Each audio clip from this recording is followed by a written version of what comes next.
Okay, let's jump right in. TEAS Math Practice Test, question 1. Express 15.2% as a decimal. Is it 1,520, 1.52, 0.152, or 0.00152? Here we're talking about one of the highest priority math topics for the TEAS. And these are the topics that almost always show up on every test. I think that they are some of the easiest topics to learn. And I always say, if you're just starting out, they are the first topics that you should know. Don't worry about anything else until you have mastered the highest priority topics. So for this question, let's break it down. They're asking us to express 15.2% as a decimal. Okay, when you have a percent, you can rewrite or express that percentage in a bunch of different ways. Let me show you how. Let's say we have a percent, 35%. One thing you can do is you can rewrite that or express that as a fraction. Okay? So what does percent really mean, right? Percent really means out of 100. So we can rewrite 35% as a fraction where we rewrite it as 35 over 100, 35 out of 100. That's how we rewrite it as a fraction. Now we can also rewrite it as a decimal. And basically the decimal is just what we'd get if we took the fraction here and we did the division. 35 divided by 100. When you divide 35 by 100, you get 0.35. That is 35% expressed as a decimal. And you also see a shortcut here, a very important shortcut. There's a decimal point in 35%. We don't always write it in because it's the end of the number, but it's right here. When you take a percentage and you turn it into a decimal, you rewrite it as a decimal, you move that decimal point 2 spots to the left, right? It started here, and then we move it 1, 2, boom.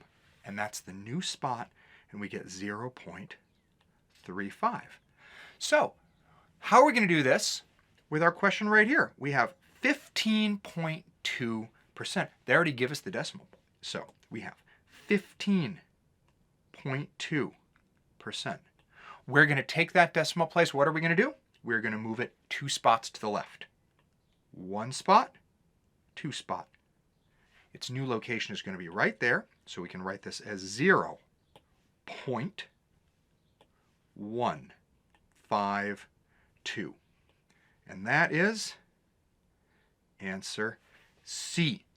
Super important, highest priority topic, to know how to turn percentages into decimals. You can divide by 100. That's sort of the long way to do it because you can remember that it is, in this case, 15.2 out of 100 or divided by 100. Okay, that might be useful to know. But the shortcut, definitely got to know this, is you take that decimal place and you move it 1, 2 spots to the left. Take the decimal point in the percent 1, 2 spots to the left. So we get 0.152 for this. Okay, question number 2. Which of the following is true of the data set below? And then we have a bunch of numbers here. If you look over the answer choices, the mean is greater than the median, the range is less than the mean, blah, blah, blah, blah, blah. They're talking about 3 main things, okay? We're talking about the mean, they're talking about the median, and they're talking about the range. We have these different terms sort of in different orders for A through D. When we have a bunch of numbers like this, we call it a set, and there are a few things that we can use to describe the characteristics of that set. And they are the mean and the median and the range. There are a couple others too that you might see on the TEAS. So this is one of the highest priority topics, and it's really important to know what these things mean. Okay? First, let's talk through this and then we'll see how to figure out each one. Okay, the mean. The mean is a fancy name for the average, and we'll calculate that in a minute, okay? That's the one you're probably most familiar with, the mean, the average. Then we have the median here. The median is the middle number when they're all lined up from lowest to highest. And the range is the difference between the highest number and the lowest number. There are two exceptionally important things to know here that is exactly where most people are going to get trapped on the T's. Check this out. Median, when they're lined up from lowest to highest. And the range is the difference between the highest number and the lowest number. Now, check this out. If you look at this data set, these numbers are not lined up from lowest to highest. But you can't figure out the median, you can't figure out the range unless you line them up lowest to highest. And that is the first thing that is going to trick most people on the T's. They're just going to take the numbers as they are and they're not going to rewrite them. I don't want that to happen to you. So the first thing we're going to do before we worry about anything else is we're going to take these numbers, we're going to rewrite them from lowest to highest. Always do this. When you see a data set like this on the T's, they're talking about median, they're talking about range, rewrite it lowest to highest. Okay, so we're going to start with 4. Then what do we have next? Then we have 7. Okay, then after 7 we have 11. No, we have 10. 10. Then we have 11. Then we have 13. Then we have 18. And then we have 21. Okay, now we have put this stuff in order from lowest to highest. Okay, so that's our data set. Want to make sure that we've done that, lowest to highest. Okay, the first thing we can do is we can calculate the mean. That's a fancy name for average. So how do we calculate the mean? Oh, what we do is we add everything up and we divide by the number of numbers that we have, or the number of numbers we have. Okay, so what we do is we can do 4 plus 7 plus 10 plus 11 plus 13 plus 18 plus 21. Divide that by, what do we divide it by? We divide it by 1, 2, 3, 4, 5, 6, 7. Divide that by 7. Okay? And when we do that, when we do this math, we get 12. Now you might be thinking, math is freaking me out. I'm so bad at math like this, addition, subtraction. Well, you're going to have a calculator on the T's to help you out. Okay? There's a little button on the screen. You click the button and a calculator just like this one is going to show up. It can do simple stuff, right? It's not going to help you with like complex algebra stuff. It's not going to do that, but it can do addition, subtraction, multiplication, division, stuff like that. So simple things like the one that we just did, you have to add up a bunch of numbers and then divide by 7. The calculator on the T's, it's got you covered. Okay, so that's how we do the mean. Okay, average. You add them all up, divide by the number of numbers that you have. How about median? How about range? Okay, median. The middle number when they're lined up from lowest to highest. That's one of the reasons that we wanted to line them up correctly. Okay, so it's just the middle number. 11, okay? Super simple if you know how to do it, right? Range, difference between the highest number and the lowest number. So what's the highest number here? We have 21. 21 minus 4. That's how we're going to get the difference between the highest and lowest. 17. So this is 17. We have the mean, the median, the range. Now we can go back to our answer choices and figure out which one is correct. Okay, the mean is greater than the median. Well, mean is 12, median is 11. Looks like that's our correct choice, right? So I'm going to put a little check mark there. That's probably the right one. Let's just, look through those to make sure we're not, falling for a trap here. The mean is less than the median. Definitely not true. The mean is 12, the median is 11. Cross it off.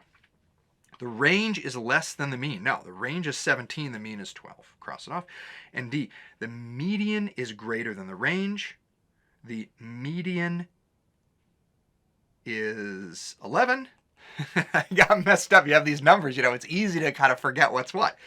The median is 11. The range is 17. Median is greater than the range. No, median is less than the range. So D, cross D off. That means that A, mean is greater than median. That is the correct answer. The most important thing here is going to be to remember to line these numbers up, lowest to highest. That's how the T is going to trap most people.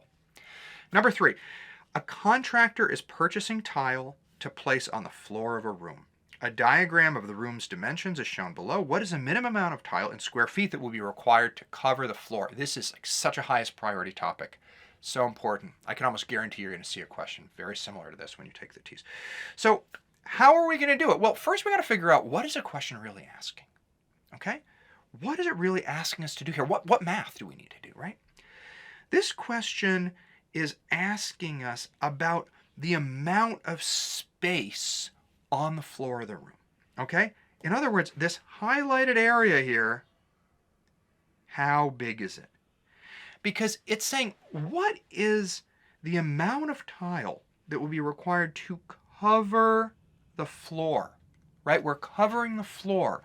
And so all of this area here is the floor. That's how much we're going to need to cover the floor, okay? There's another tip off for what we're talking about here, and that is square feet. They're looking for an answer that's going to be in square feet, and they're asking how much tile will be required to cover the floor. The TEAS is giving you 2 clues here about what it's looking for. You know what it's looking for? It is looking for area. An area is a mathematical word for the amount of space on the ground, the amount of space that tile takes up or something like that. We're talking about area, and area is always measured in square units. How do we calculate area? And I'm just going to say this too, right? The TEAS didn't say, what's the area? It didn't say that. It's not just going to hand it to you. It's going to give you clues. What is this answer in square feet? How much tile will cover the floor? Clues that we're talking about area, the TEAS isn't just going to give it to you. So anyway, how do we calculate area? Area of a rectangle equals length times width. And that means that area equals, what's the length? 15 feet. The width is 10 feet. 15 feet times 10 feet. You can plug that into the calculator and it'll spit out 150. And our units are going to be feet times feet, which is going to give us feet squared, or square feet. That is the amount of space that covers the floor, the area of that rectangle, and that means that it is going to be choice C, area. Look out for clues. Look out for clues. Why can't I say that? Look out for clues. The TEAS is not always going to tell you what it wants. You have to figure out what it wants. Something else to keep in mind, there's a difference between area and perimeter. And this question tricks a lot of people, right? Area, as we just talked about, is the space inside this rectangle, okay? Length times width. That is different from perimeter. Perimeter is like you're measuring the distance going around this rectangle, okay? That's perimeter. And so you add 15 plus 10 plus 15 plus 10. That's perimeter.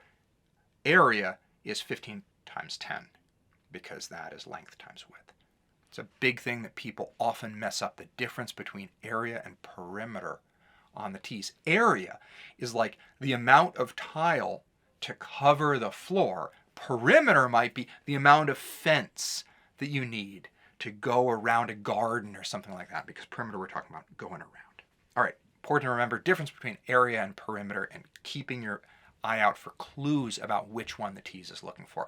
So listen, we've done 3 questions so far. I just wanted to introduce myself. I'm Tyler. I make resources that help people crush the TEAS. I'm not kidding about that. And listen, I know a lot of people are terrified by the math section, so I want to show you what the math is really like on the TEAS, okay? So you know what to expect. The math practice test we're doing right now, I wrote it so that it is as realistic as possible. Okay, so as we go through it, you'll see what the questions are actually like. And that means that you're not going to be surprised when you sit down to take the real TEAS. Okay? And look, I know the practice test can sometimes seem frustrating because like, you start seeing the stuff and you're worried that you don't know how to answer some of the questions. And yeah, I know what that's like, but I want to show you that you can learn this stuff. And that's why we're doing explanations for each question. So you're going to start learning right now. We're going to take it step by step, like just by watching this video. Seriously, you're going to learn so much by the end. You're starting to learn already. So If you're a little nervous about some of the questions, you're not sure how to answer them, don't worry. You're going to learn right now. Okay, and one more thing. I know sometimes people are like, listen, I want to try the test on my own first before I watch the video. Absolutely. You can download the full test from my website, studywithtyler.com, and then you can print it out. You can work through it on your own. You can calculate your score. I show you how to do that. And then you can come back here and you can watch the explanation mini lessons for each of the questions. And if you have any questions as you're going, or you just are like wondering something about the TEAS, send me email, tyler@studywithtyler.com. I really mean that. Send me email. I love hearing from people who ask questions, and I always try to help everybody out. So feel free to email me, and you can download the test right here. All right, let's get back to it. So solve the following, and then we've got this, equation here. I'm not going to read out the whole thing. A question like this, the TEAS is really asking a highest priority topic. Very important. And what this highest priority topic that it's asking about is, do you know the order for how to do math when you see an equation like this, right? We have multiplication, we've got addition, we've got division, we've got parentheses, we've got exponents, and there's a very specific order that you need to do this math in, okay? And that's what they're asking about. And it's this mnemonic, PEMDAS, which stands for parentheses, exponents, multiplication and division left to right, addition and subtraction left to right. You have to do the math, boom, boom, boom, boom, boom, in this order. Now, I know what some of you are thinking, and you're thinking, but I get a calculator. I don't have to worry about stuff like this. You do, and let me tell you why. Because the calculator that the TEAS gives you does not have parentheses. I'm sorry to say, it does not have exponents on it. So when you see a question like this on the TEAS, you have to know the right order to do the multiplication, do the division, the addition, subtraction. TEAS isn't going to be able to help you with the correct order. And if you do the order wrong, if you do these steps out of order, you get the wrong answer. And you can bet that these answer choices are like perfectly designed to catch you with the wrong answer if you do the steps out of order. Okay? They're ready for you. So let's go through this step by step. Let's work through parentheses, exponents, multiplication, division, addition, subtraction. Okay, so the first thing we'll do here is I'll rewrite it here. We have 3 times 4 plus 2 times 4 divided by 4 minus 6 squared. What's the first thing we do? It's this P here, and that stands for parentheses. We do the stuff inside the parentheses first. Okay, so we have two sets of parentheses here. I'll highlight them here. Parentheses, parentheses. Okay. Within the parentheses, we do things in order. Okay? Within the parentheses, we do things in order. So, we can see that we have addition right here, and we have multiplication here. Which do we do first? Well, the order is parentheses, exponents, multiplication, division, addition, subtraction. So, do we have any exponents here in this set of parentheses? No, but we do have multiplication. So we're going to do that multiplication first. We have 2 times 4. What's 2 times 4? That's 8. So I'm going to rewrite this. We have 3. We have 4 plus 2 times 4, which is 8. And then we just rewrite everything else because we're taking this one step at a time. Okay? What's the next thing that we can do? Well, let's take a look at this. We have 4 plus 8, we have addition, and over here we have subtraction. 4 minus 6, so we can do those steps. We go through, we do the addition and subtraction from left to right that we have in these parentheses. Okay, so here we go like this. 3, then we have our parentheses. What's 4 plus 8? It's 12. Divided by, what's 4 minus 6? It's -2 squared. All right. All of that was to show what we do when we work through the parentheses. What do we do next? Now we're going to do exponents. Okay? Now we're going to do exponents. Let's do that. We have one exponent here. It's this squared. It's this 2 up here. Okay, so I'm just going to rewrite everything else. Since we now have 3 and times parentheses. There's nothing more inside that parentheses, so I can just rewrite this as 3 times 12. It's exactly the same. Okay, so 3 times 12 divided by, and this is what I'm focused on here, negative 2 squared. What's negative 2 squared? What does that mean if we square something? We multiply it by itself. So negative 2 squared equals negative 2 times negative 2 equals 4. Common mistake, negative 4. No, no, no. Negative 2 times negative 2 is 4, positive 4. You can bet that the TEAS is waiting for you to make that mistake. So here we go, positive 4. So now we have 3 times 12 divided by 4. What are we going to do? We're going to do multiplication and division from left to right.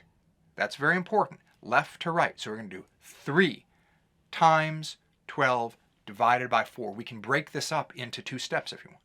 3 times 12, multiplication, division from left to right, starting on the left. 3 times 12, what is that? 36. 36 divided by 4.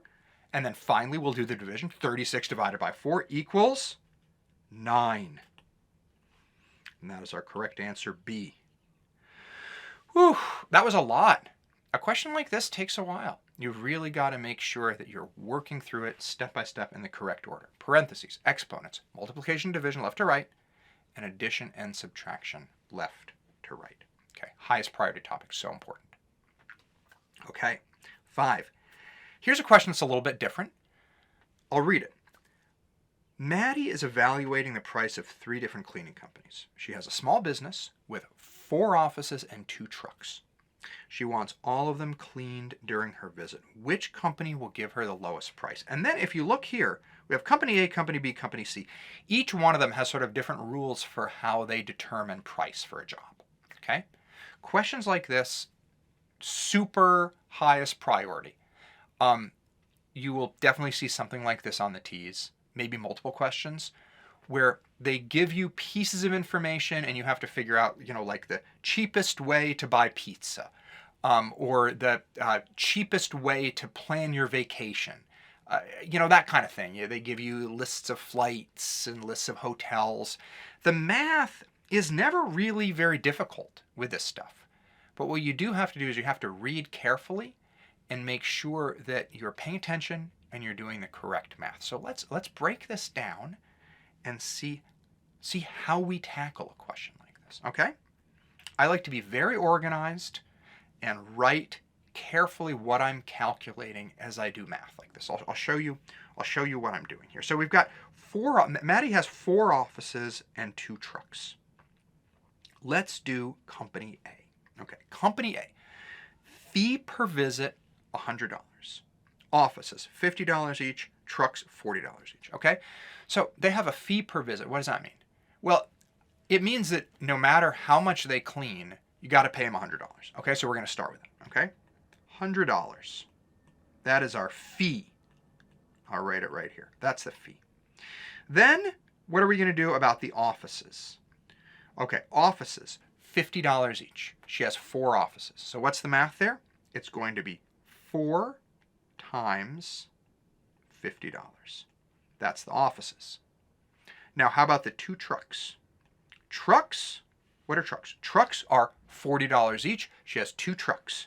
2 times $40. Okay? Now, we can do the math inside the parentheses.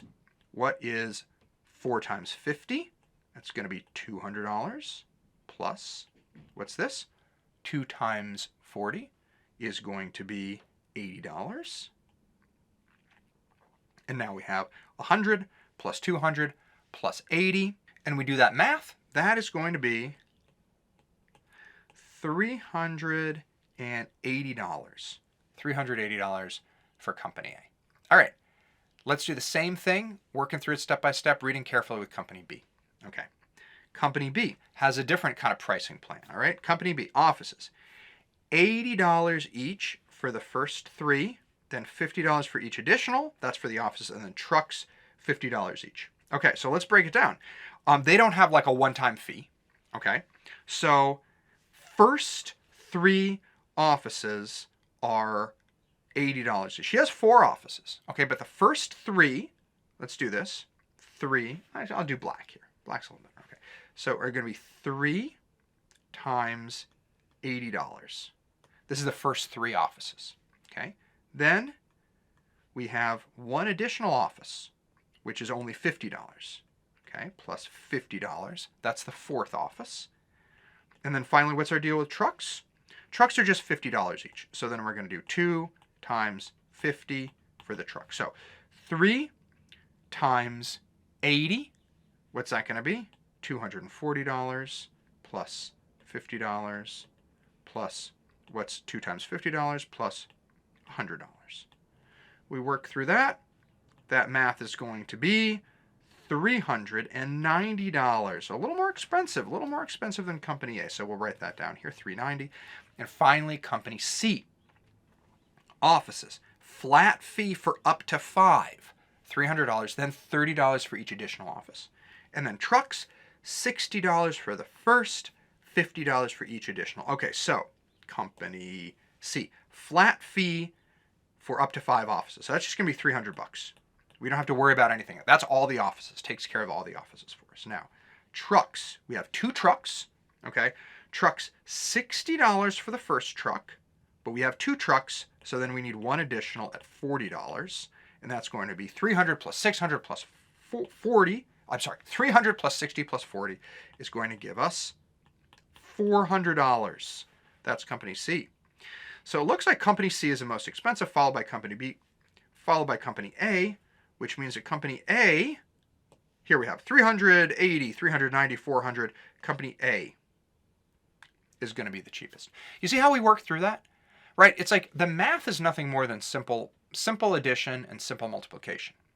But where it's hard is you got to read this stuff really, really carefully and figure out the math that you do based on the information about pricing that you get for each company. So I always say for things like this, just make sure that you're almost sort of like talking out loud, at least in your mind as you go through. Be like, okay, 3 offices times this number. Write it all out so it's very, very clear. Write it all out before you put anything in the calculator to make sure that you know exactly what you're doing and why. That's how you're going to answer questions like this and get them correct. Make sure that everything's like super organized and super clear, that your thought process, you're talking through the thought process as you go. Ooh, look at this. We got a pie graph here. I'll tell you right now, this is like a highest priority topic. Let's read through it. A county has 6 hospitals with an emergency department and ED. The percentage of total ED patients seen at each hospital is shown in the circle graph below, or to the side, I guess.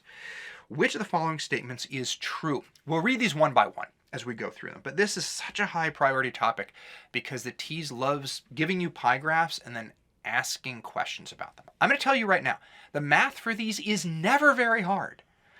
You just have to be careful. Believe it or not, when I do questions like this, I almost always get them wrong. I'll tell you that right now. I get them wrong, not because they're really challenging, but because I do 2 things. I'm careless and I rush through them. I'm reading it and I say, oh yeah, that must be right. This is so simple, it must be right. And I choose B and then I just move on. No, but I missed something because I wasn't careful. That happens to a lot of other people too. It's not just me. So I always say, pie graphs, beware. They look simple. Be very, very careful. It's easy to make a careless mistake. So let's go step by step and work through A, B, C, D. A, university treats more patients than all other hospitals combined. Well, is that true or not? We have university, it's 45%. 45% is less than half, right? Half is 50%. So no, if university treated more patients than all other hospitals combined, university would have to be greater than 50%. 45% is less than 50%. And you can even see here on the graph, right? There's a little slice of the pie. It's a big slice of the pie, but it's less than half. It's less than half. So we can cross out A. That's definitely not true. University treats less than all the other patients combined. Only 45%. Okay, B. The number of patients treated at Williams is less than any other hospital, and Williams is 5%. Believe it or not, this is the choice. This is the mistake that I almost made. I almost chose B because I was like, Riverside here, University said, oh yeah, it looks good. I just missed Maplebrook, right here. There's another hospital that only treats 5% of patients.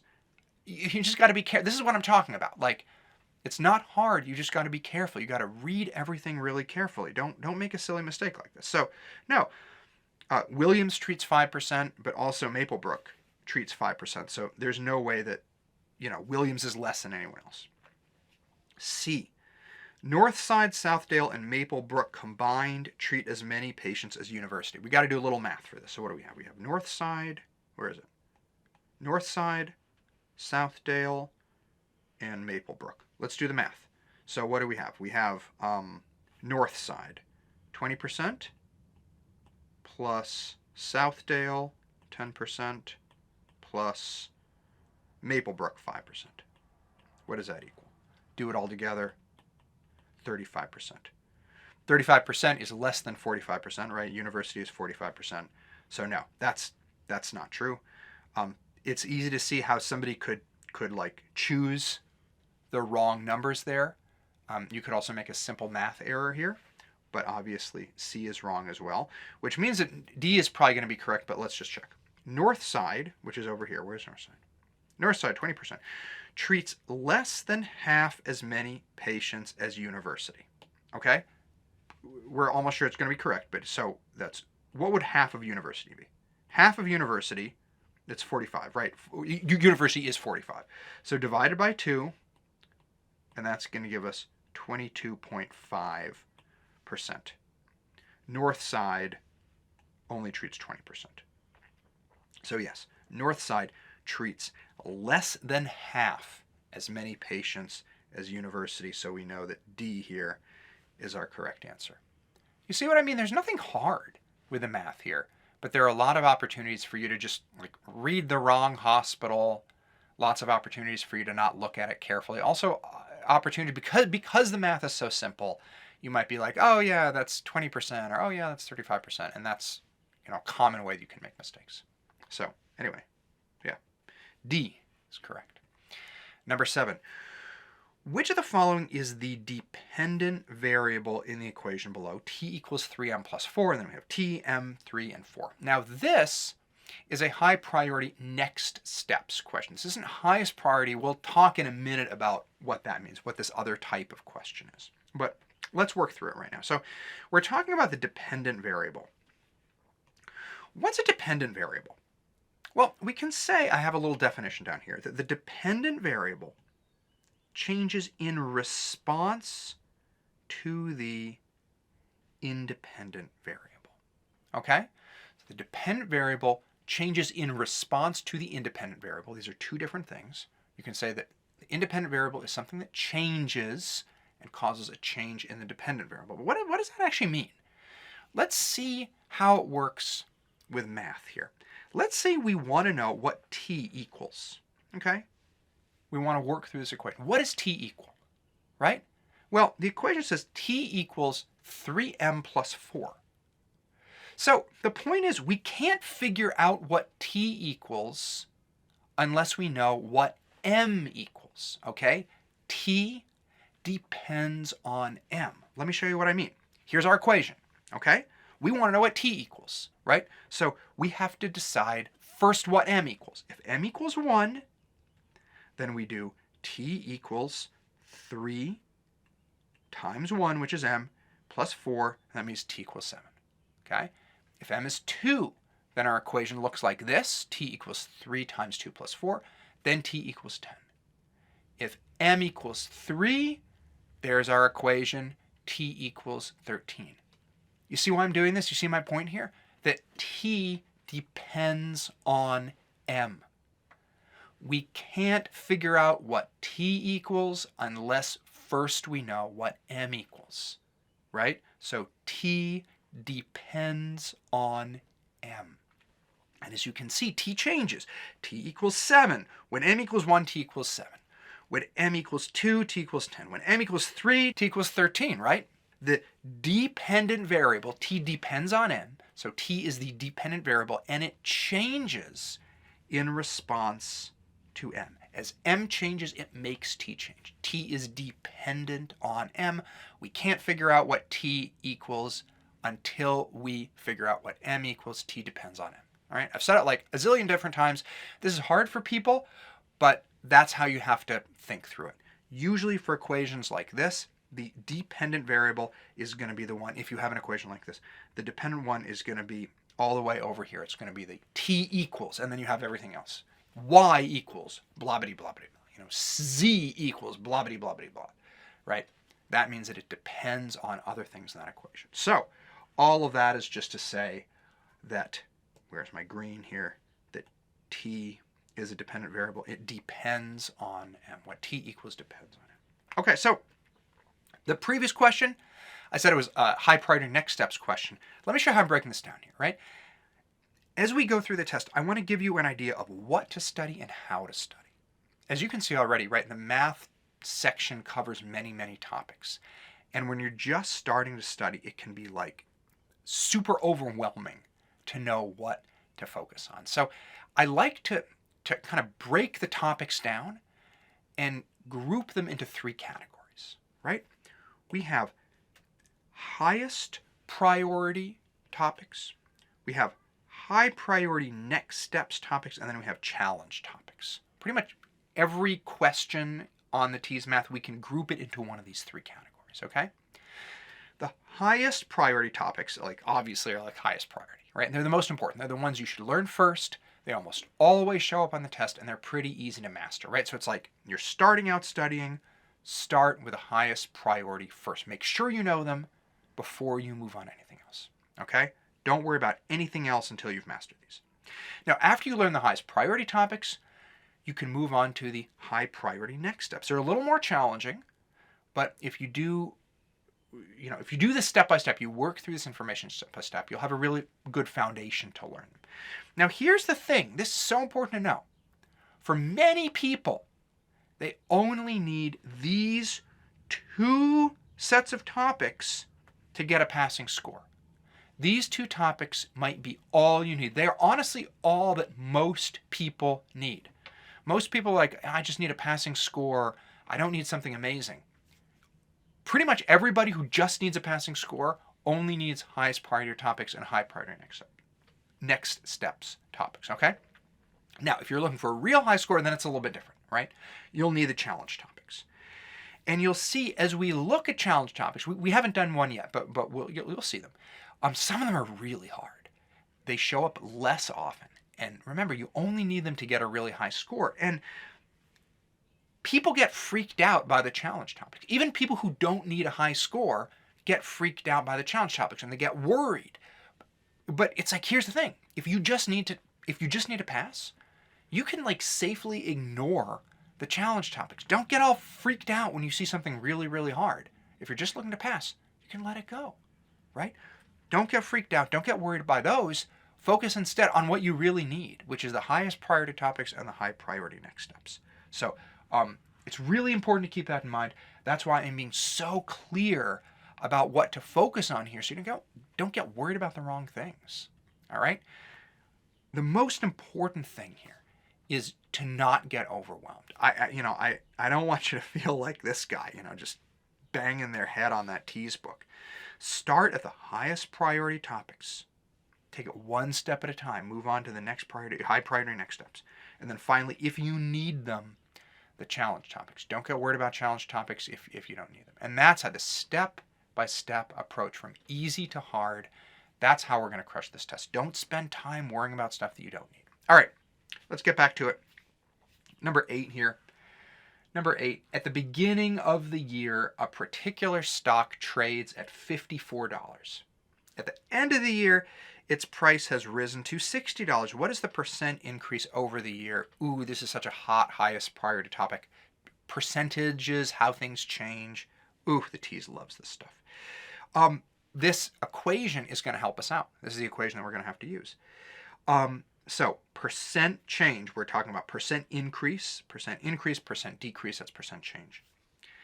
The equation we're going to use is amount of change divided by old value times 100%. So the first thing that we have to do is we have to figure out the amount of change. Well, how are we going to figure out amount of change? What we can do is we can do $60, because it said we end up at $60. We started at $54, so let's just do this. Let's do 60 minus 54. How much did it change over the course of the year? 60 minus 54, 6. That's how much it changed. That's the first part. Now what do we do that? We take the amount of change, circle it here, and we divide it by the old value. What is the old value? It's the first value. It's 54. People make a very common mistake when they're calculating percent change. They do the new value. They use 60. Don't use 60. Use the old value. So we're going to take 6.00. That was our amount change. Divided by 54. That's the old value. When we do that, we put it in the calculator. You're definitely going to need a calculator for this. I don't know a lot of people who can do this in their head. You're going to get, we'll round to 3 figures here. 0.111. Okay? Are we done? No. We have to multiply by 100% times 100% equals 11.1%. 11.1%, and there it is. D. Remember, change divided by old value. Don't make the mistake of using the new value. It's the old value. Very, very, very important. Okay. Number 9. Oh, this is a mouthful, but I'll read it so we get the idea here.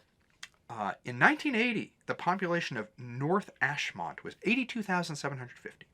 In 1990, it decreased by 4,560 from its level in 1980. In 2000, the population had risen 12,820 from its level in 1990. Finally, between 2000 and 2010, the population decreased 1,730. What was the population in 2010? You see what we're doing here? This is a highest priority topic. What we're doing here is nothing fancy. It's just we have this population of this town. It goes up and it goes down. It goes up and it goes down. It goes blah, blah, blah, blah. What are you going to do to figure this out? You just have to take some stuff and add some stuff and subtract some stuff, right? That's all you have to do. But you got to do it carefully, okay? I have a calculator in caution tape because people are going to think, it's easy. I just use a calculator. No. I swear. When I wrote this question, okay? I wrote this question, and then I did it myself because I was, going through the test to make sure that all the answers were right. I did this myself. I got it wrong 3 times in a row. I wrote the frickin' question. I had my little calculator. I got it wrong 3 times in a row. Do you know why? Because I was being careless. I don't want you to be careless.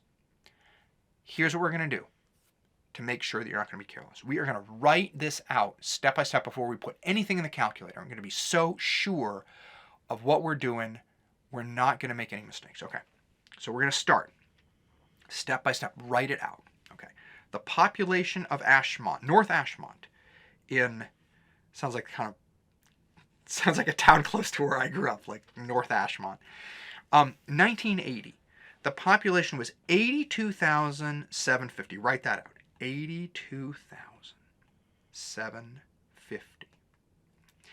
In 1990, it had decreased. So what are we going to do? We're going to do minus 4,560. The TEAS is just waiting for you to do a plus instead of a minus sign. That kind of thing, right? Okay, so that was 1990. Then in 2000, it had risen by 12,820. So plus, it's going up 12,820. I'm going to have to move over onto the next line here. And then between 2000 and 2010, it decreased. So what are we going to do? We're going to do minus 1,730. Okay? So 82,750 minus 4,560 plus 12,820 minus 1,730. If you've written everything out just like this with the plus signs and the minus, now I give you permission to put it into your calculator. If you do not have it written out beforehand, don't touch that damn calculator. Don't touch it. It's going to be a trap. Make sure that you have written everything out so carefully with the minus signs and the plus signs and everything, and then and only then, carefully, like watching, pretend you're in a spy movie and you're defusing a bomb you got to put in the correct code. That's the mindset that you want to be as you put these numbers into the calculator. 8, 2, 7, 5. So you get it wrong, the bomb blows up. Like I don't want to get you all freaked out for the TEAS, right? I don't want you to, don't think that, because then you'll be covered with sweat and don't do that. But what I am trying to say is like type this, even after you have it all written out, like type this stuff in the calculator really, really carefully, because that's the point where many people will just make a mistake. When it's minus, press that minus. Make sure that everything goes in the calculator correctly. They wouldn't put questions like this on the TEAS if people didn't get them wrong. And a question like this is waiting for you to get it wrong, and I don't want that to be you. I don't want that to be you. So, defuse the bomb, put in the code, however you want to think about it. Just be careful. That's all I mean. Just be careful. Okay, and so finally, when we put this in the calculator, we get 89,280, which is choice B. Okay. 10.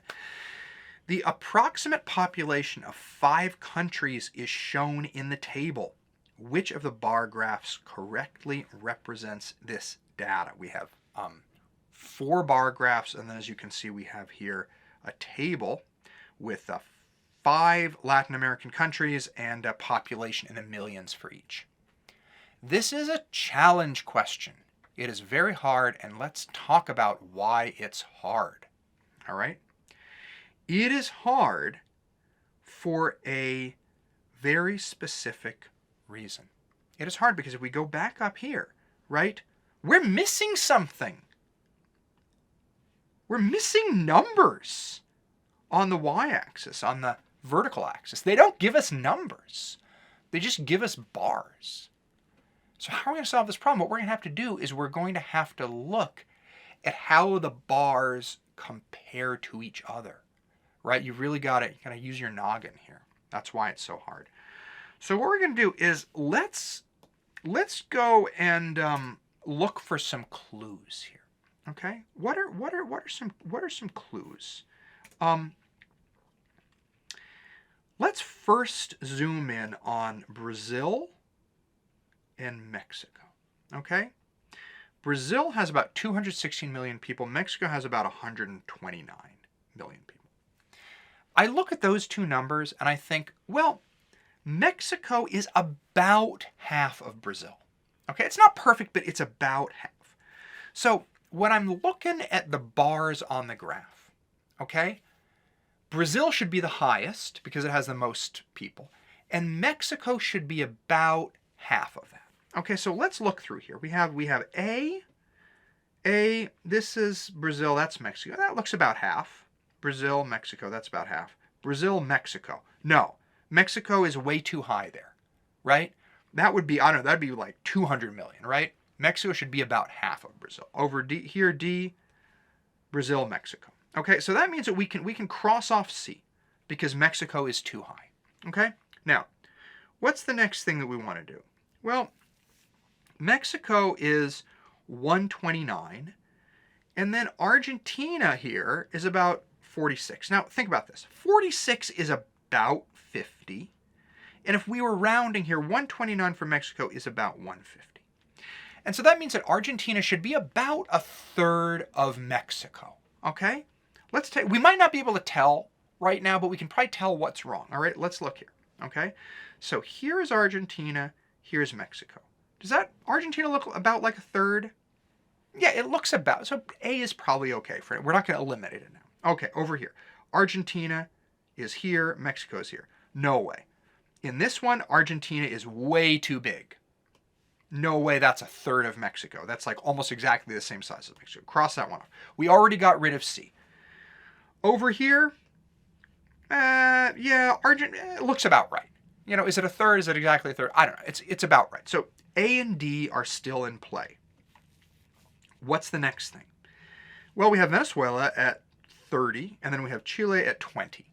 So Venezuela should be less than Argentina, and then Chile should be even less than Venezuela. So let's take a look at A. Okay, Venezuela less than Argentina. Argentina's here, Venezuela's there. Okay, so Venezuela's there. And then Chile is this tiny little less than Venezuela. So that looks pretty good. Let's look over here. Here we have Argentina. Here we have Chile. Chile is as big as Argentina. No way. Chile should be the smallest. On this, Venezuela is the smallest. So no, Chile here in D is as big as Argentina, way too high. Get rid of it. And that is how we know that A is the correct answer. You see, like why this was challenging. This was like you had to really, use the clues and figure it out. Definitely. This was a challenge question. But it's a little bit like a puzzle. Now here's the thing. Check this out. Boom, unscored. What does that mean?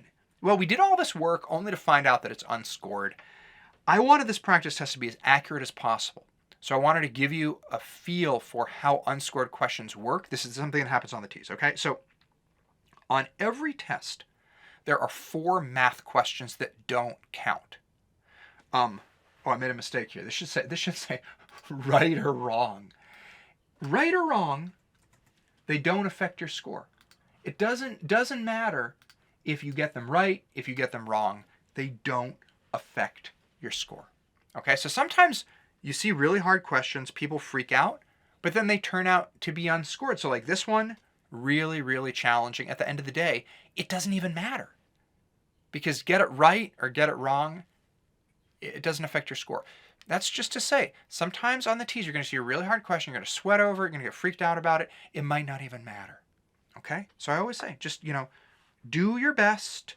Do your best. If you see a hard question, do your best. You might not even need to worry about challenge topics, but even if you do, something that's really hard, it might just end up being unscored. You never know how that's going to sort out until after the test, so don't sweat it. Do your best. Don't sweat it. 11. A researcher performs a study to determine the effect of UV exposure and sunscreen on incidence of skin cancer. What is the dependent variable in the study? Highest priority question. The TEAS loves dependent, independent variables when we're talking about experiments like this. So here's 2 ways we can talk about this, right? We can say, like we do with math, that the dependent variable changes in response to the independent variable. That's one thing to know. We can also say it like this. This is a little less technical, but it might stick in your mind better. We have control over the independent variable, whereas the dependent variable just happens in response to the independent variable. Now, it doesn't really just happen, but that's a good way to think about it, right? We're looking for the dependent variable. If we're looking to see how UV exposure and sunscreen affect skin cancer, what is independent and what is dependent here, right? What do we have control over and what do we not have control over? What just happens, okay? I would say that UV, that's a type of light, obviously it's a type of light that's in sunlight. UV light, or we can say UV exposure, and sunscreen. If you're doing an experiment, you have control over those, right? You get to decide how much UV you get on your body. You get to decide how much sunscreen you put on your body. You do not, unfortunately, get to decide how much skin cancer your body gets, right? The skin cancer may or may not happen in response to the UV light and the sunscreen, okay? And it's a combination of the, right? You put a lot of sunscreen on, but you get a lot of UV. You don't do sunscreen, right? These things can vary in many different ways. But the point is, you can decide how much UV light you get. You can decide how much sunscreen you put on your body. You do not get to decide how much skin cancer you get. The skin cancer depends on the amount of UV light exposure you get and the amount of sunscreen you put on your body, right? So skin cancer depends on this stuff. So the incidence of skin cancer is the dependent variable. The independent variables, the one that we can change, the one we have control over, are the UV exposure and the sunscreen. We have control over these, and they cause changes in skin cancer. Skin cancer depends on UV exposure and sunscreen. So that means that incidence of skin cancer is the dependent variable here in our example. Okay. 12. The height of a right triangle is 4 times the length of its base. Which of the following equations represents the area of the triangle? And then we have these 4 math equations. This is a challenge topic. Okay? It's a challenge topic.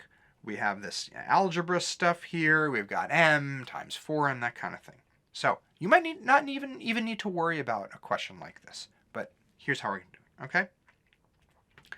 The first thing that we need to do is think about the equation for area of a triangle. Area of a triangle. Now, area of a triangle is 1/2 base times height. The question here tells us a right triangle has these measurements, but that's not important, right? The area of all triangles is 1/2 base times height. So this is the kind of thing where TEAS gives you more information than you need. And sometimes people see that and they freak out. Oh, yeah, what's the area of a right triangle? I know the formula for a regular triangle, but what about a right triangle? No, they're just messing with you. The area of a triangle is 1/2 base times height. Any type of triangle, 1/2 base times height. Okay, so we know that. Now, the equation for area of a triangle, they're not giving us base and height here. I mean, they are, but they're using different numbers and they're using some algebra here, right? So base, the letters here are M. You look through A, B, C, D. It's M, M, M. M's all over the place, okay? So that means that M is going to be base or height. And the question here says that the height is 4 times the length of the base. Okay, so let's say this, okay? Let's say we need to figure out what the base is and what the height is. So we're going to say base equals M. That's the base. Now the height is 4 times that. So the height is going to be 4m. Okay, base is m, height is 4 times that, so height is 4m. Now we know the base, now we know the height. Now we just use our equation. Area equals 1/2 base times height. What is base? It is m. What is height? 4m. 1/2 base times height. 1/2 m times 4m. Where is it? Where is it? B. 1/2 m times 4m. That's how we do it. Remember, this was a challenge topic. You don't need these unless you're going for a really high score. They're really hard. This was a hard question. Compared to the other topics, this is a hard question. Don't get freaked out and worried by this kind of stuff if you don't need it. Remember, if you're just looking to pass, you can focus on the highest priority next steps, and that is usually going to be all you need for passing score. So don't get freaked out about stuff that you don't necessarily need. Okay, solve for A. Then we have this equation, AB plus C equals D divided by E. This is a challenge topic. It's some algebra. It's kind of tricky algebra. Here's how to break it down. Okay, when we're solving for A, that means we need to get A all by itself on one side of the equation. Okay? I'll write this out. Here are the steps. AB, I'll first rewrite it. AB plus C equals. Now, you see the slash? This slashy slash here? The TEAS often likes to write fractions with a slash. I don't like that. Most people who do math don't like that. Okay? Usually we write fractions with a straight line where they have a top and a bottom. The TEAS does it sideways. That's just confusing. Nobody does that. So this D divided by E thing, I'm gonna write that out like a vertical fraction with a top and a bottom. Okay? D divided by E. You see, it's the same thing. It's just not awful. Okay? So AB plus C equals D divided by E. It's a fraction. We need to get A by itself. So the first thing that I'm going to do is I'm going to subtract C from both. So I want to get rid of this C. You see the C? It's irritating me because it's on the same side as AB. So we're going to get rid of it by subtracting C from both sides. Anything we do to one side of the equation, we got to do to the other side. So here, minus C on this side, minus C on this side. The minus C plus C minus C is going to cancel out. So then we can rewrite this as AB equals D divided by E minus C. We've moved the C to the other side. But we're not done. We still have this B. We got to get rid of this B. Now, this is a little bit harder because it's not a plus or minus thing. It's AB, which means A times B. So how do we get rid of the B? We have to divide by B. Anything we do to one side, we have to do to the other. So let's do this. This side, everything on that side, we divide by B. Okay? That means everything on the other side, we divide by B. Right? Look, check this out. We got this crazy fraction. We got like a triple tier fraction. We got D divided by E at the top of the fraction. Then big line, all of that minus C divided by B. Okay? When we do this math, the B here, B over B cancels out. We get 1, which doesn't matter. So we're doing A equals D divided by E minus C. All of that divided by B. All of that divided by B. Now, if you look over here at the answer choices, they don't have this nice, neat top and bottom part of the fraction. They're writing everything with these weird, diagonal slashes, right? That's awful. Nobody does that except for the T's. But let's see how we could write this, what we have done here. Let's see how we could write that with a diagonal fraction, because you're going to have to go back and forth between these on the T here. I'm gonna rewrite this. I'll rewrite it over here. Okay? I'll just do A equals. Okay. We're going to have parentheses, because it's like everything here on the top is going to be D divided by E minus C, like that, and then slash B. Okay? These are the two ways to write that. Okay? Here with a vertical thing, D divided by E minus C, that, and all of it over B. To put it all on one line, you've got to take all of this and use these parentheses, and then you have your B over here. Okay? And so that means that D divided by E minus C divided by B is going to be A. Yeah, this was a challenge topic. It's challenging because you have to know how to rearrange this stuff. It's also made difficult. It's also kind of challenging because the TEAS likes to do these weird, these weird diagonal fractions. But it's important to know how to deal with those when you see them. Okay, challenge topic. 14. Round the following number to the hundredths place. And we have 2,578.2194. You got to know what the hundredths place is. This is a highest priority topic. And let's talk about where that hundredths place is. I blew this number up so we can see it. Different parts of a number, the different digits in the number have different names. Okay. Hundreds is this number here. It is 3 spaces over to the left from the decimal point.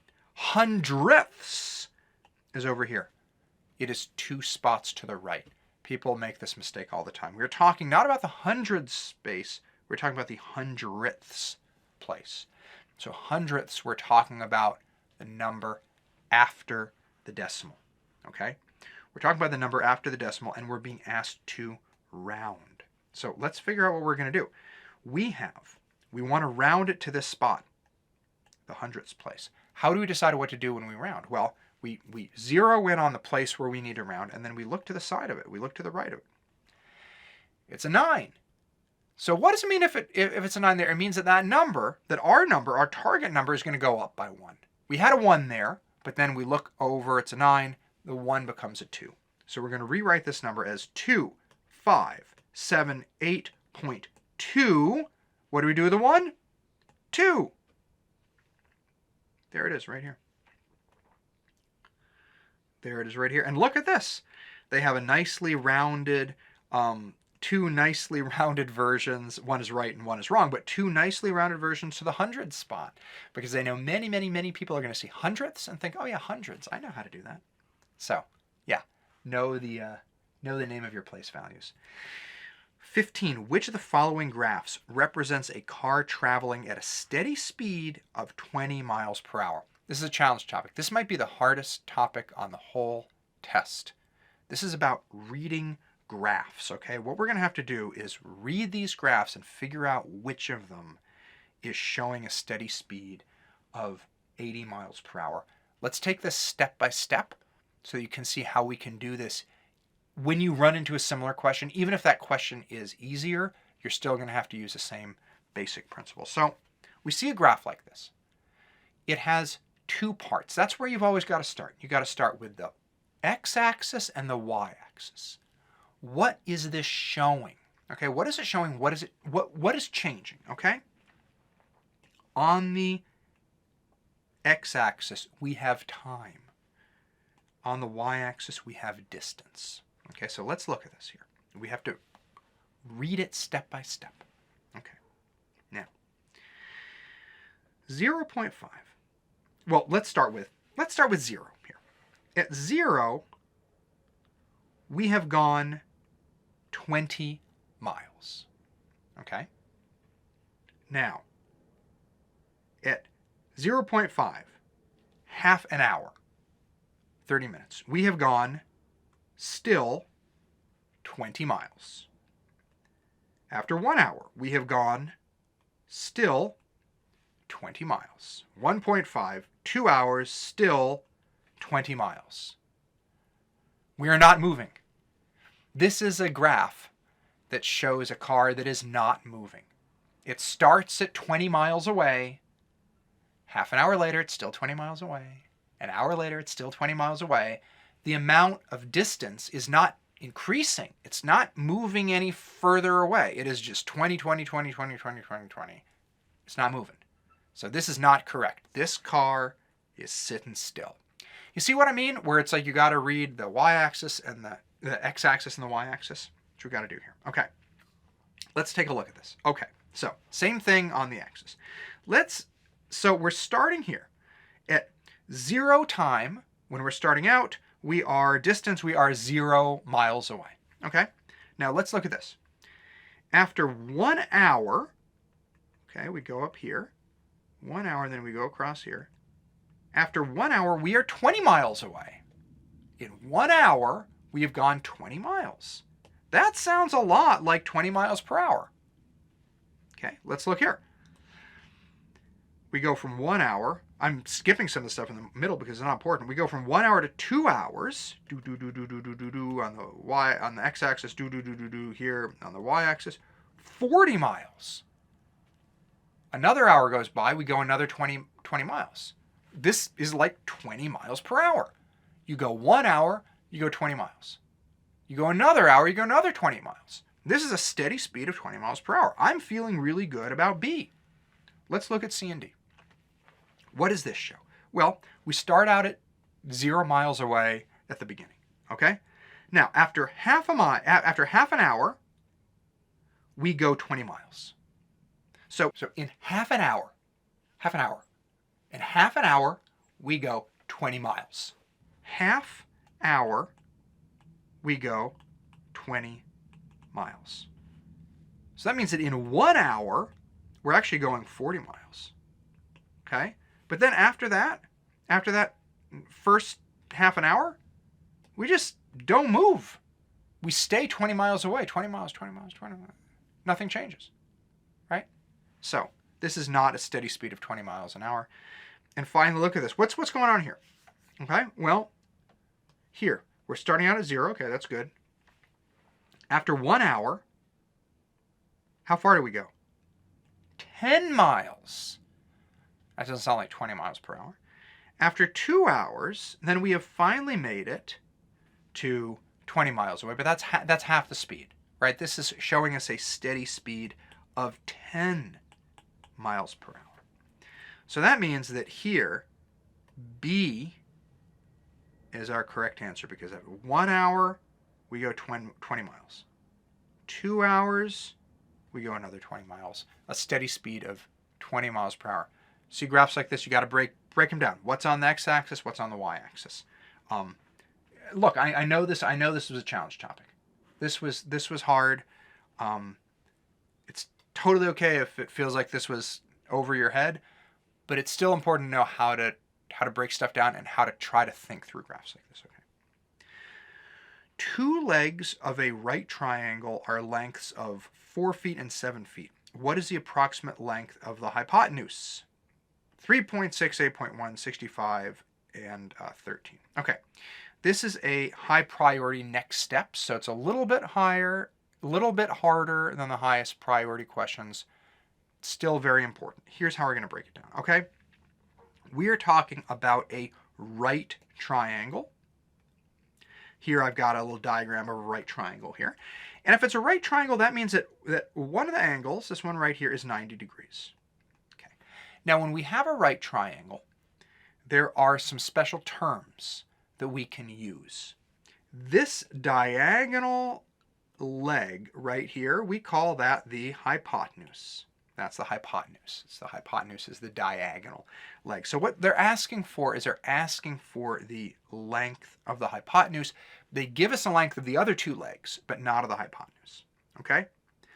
You should know that when you have a right triangle, there is a special formula that tells you what the hypotenuse is. Okay? Here it is. A squared plus b squared equals c squared. Okay? This length right here is a. This right here is b. And the hypotenuse is c. Okay? So, let's go through and figure this out. Okay. We'll plug in numbers to figure out c. Okay. A squared. Well, they gave us 4 feet and 7 feet. So this is 4 feet. I'll write it right there, 4 feet. This is 7 feet. So let's plug this stuff in. So we're going to have 4 squared plus 7 squared equals c squared. All right, what's 4 squared? 4 times 4. The TEAS calculator doesn't have exponents. You've got to be able to do this in your head. 4 squared, 4 times 4. 16 plus, what's 7 squared? 7 times 7, what's that? 49. 49 equals c squared. All right, I'll move this stuff up here a little bit, and I'm going to get rid of this ridiculous line that I wrote. Okay, 16 plus 49, what is that? 65 equals c squared. Now, you know what a lot of people are going to do? A lot of people are going to choose C. And they would be wrong, because 65 is c squared. We need to find c. You see what I mean? C squared is the length of a hypotenuse squared. Okay? That's my dog. She's barking here. I think because some people are coming out of the house. And it's a good reminder that, like, studying this stuff is hard, right? It's like when you have a life, when you're trying to do a zillion things at the same time, it's really hard to find, like, focused time where you can study. I know what it's like. I know it's really challenging. If you hear my dog barking, it's not going to be for long, but it's a good reminder that it's like, yeah, I know what it's like to have such a crazy life and so many things going on that it's like just really difficult to find focused time for studying. And I really hope that my videos are helping you if you're in that situation. Like, just hopefully you can just, focus on this, and it helps you a little bit, even if everything else is crazy. But so anyway, c squared is the hypotenuse squared. We want the hypotenuse. And so what we need to do is we need to take the square root of both of these, right? So when we take the square root of c squared, we get c equals the square root of 65. Square roots, the TEAS calculator can do square roots, and when you take the square root of 65, you get 8.1. B is 8.1. There's even a quicker way to do this, or at least a way that doesn't even require the calculator in your head, because look, here we have 65 is very close to another number with a simple square root, and that is 64. The square root of 64 equals 8. 8 times 8 is 64. So 65 is just a little bit more than 64, so it makes sense that the square root of 65 is just a little bit more than 8.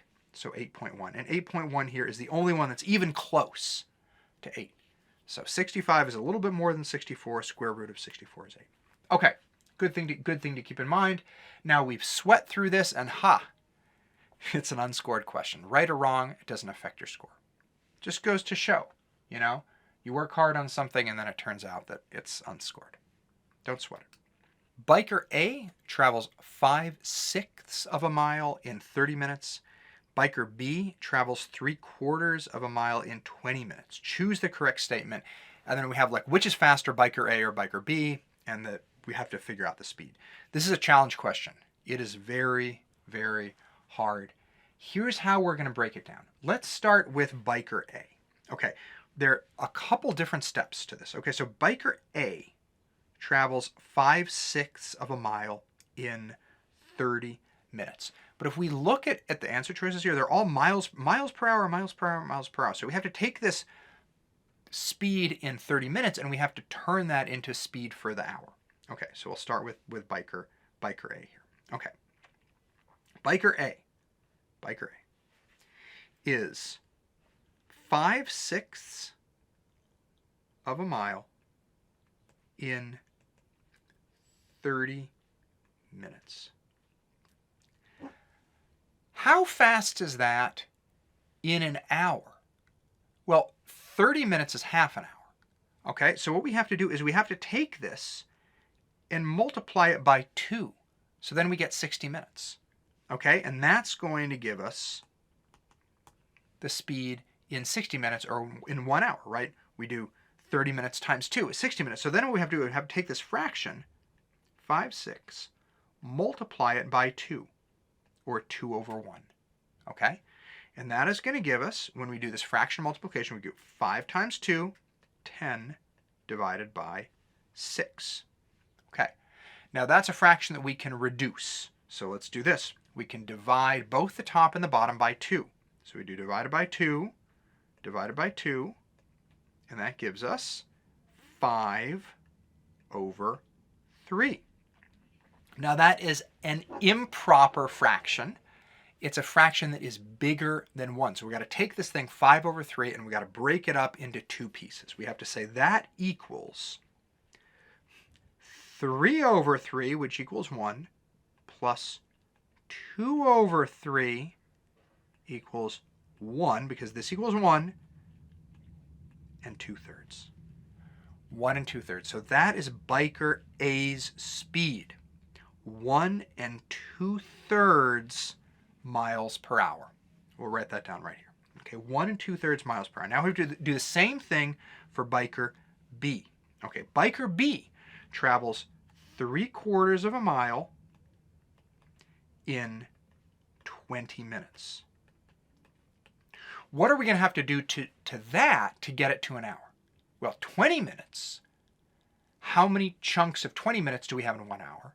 Well, 1 hour is 30 minutes. So we have to multiply this by 3 to get to 60 minutes. So here we're going to do 3/4 times 3. 3 over 1 is going to give us 9 over 4. Can we reduce that fraction? Well, there's nothing that we can divide the top and the bottom by, but it's an improper fraction. It's greater than 1. So we can split it out into 8 over 4. That's 2 plus 1 over 4.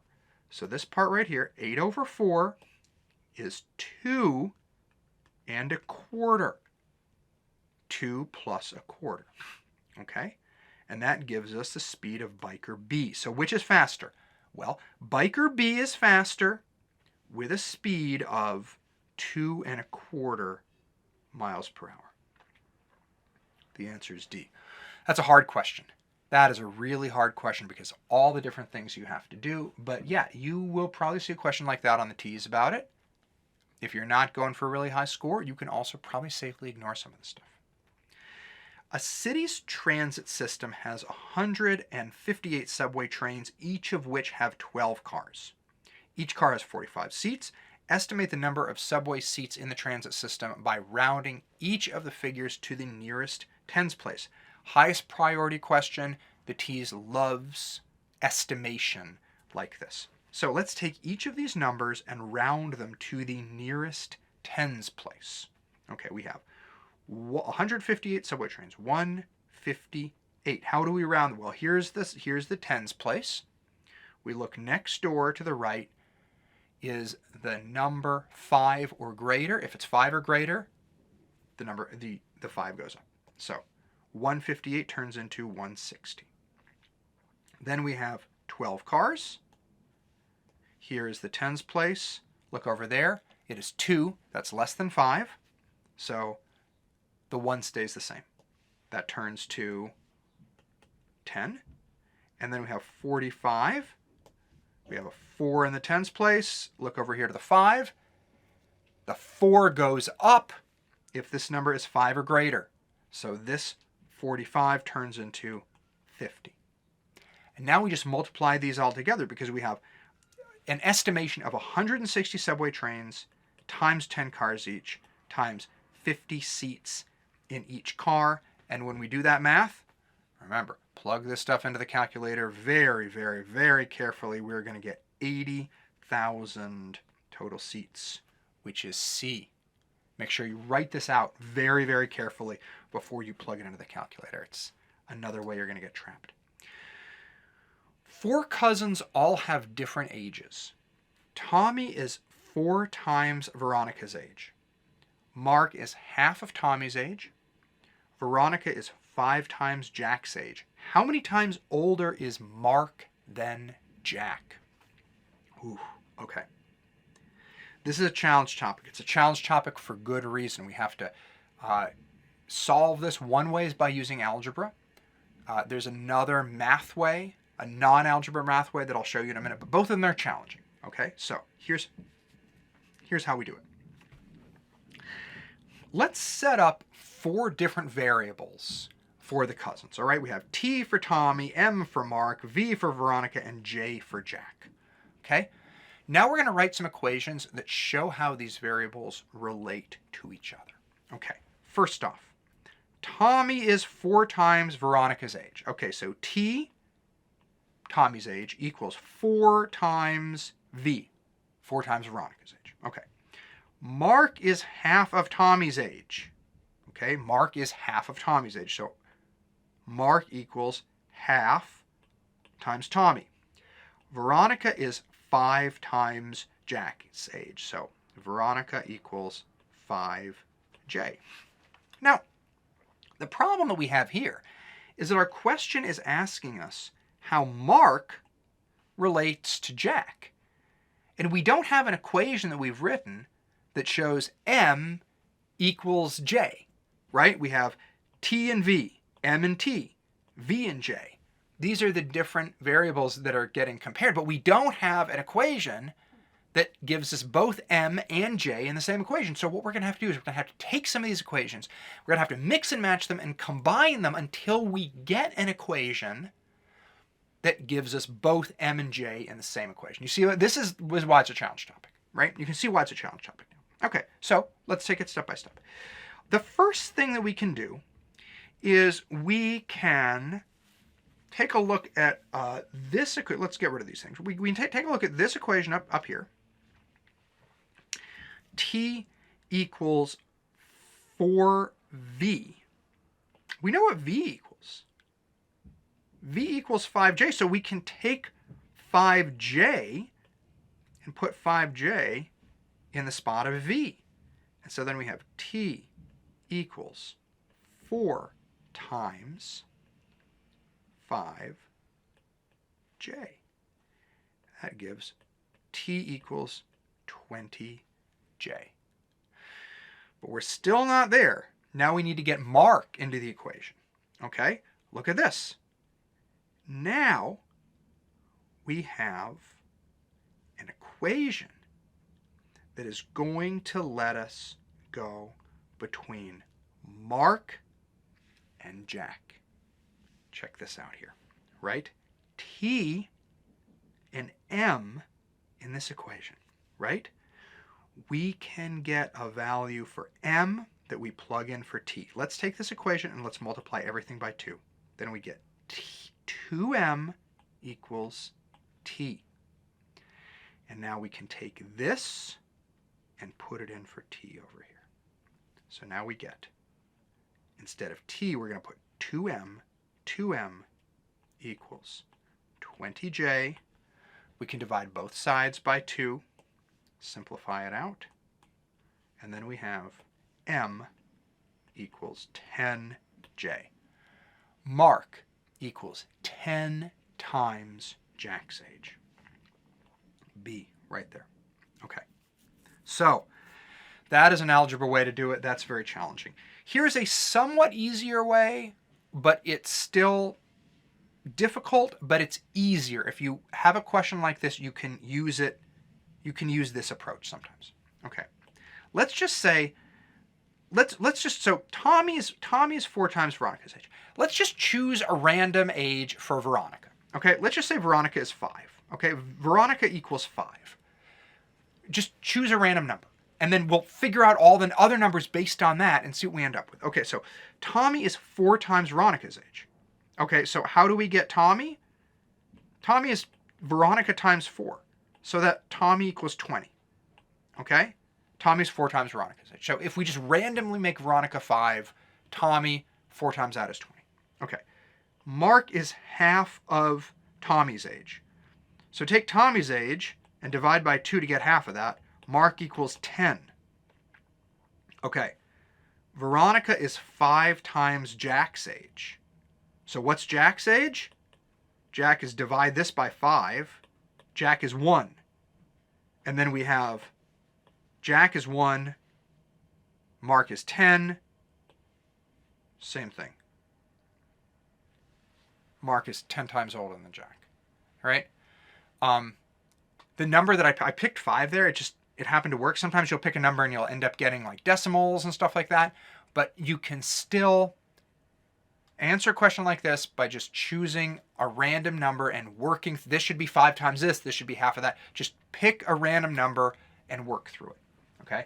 Both methods are challenging though, and that's why this is a challenge question. This is why it's a question you might not have to worry about. Okay. A professor collected data regarding student preparation for an exam and organized it into the graph. Which of the following is the best conclusion that can be drawn from the data? This is such a highest priority question. Okay.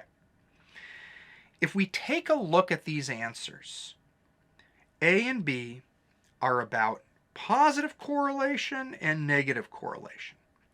What are those? Positive correlation is talking about 2 measurements that move in the same direction. Negative correlation is 2 measurements that move in an opposite direction. One goes up, the other goes down.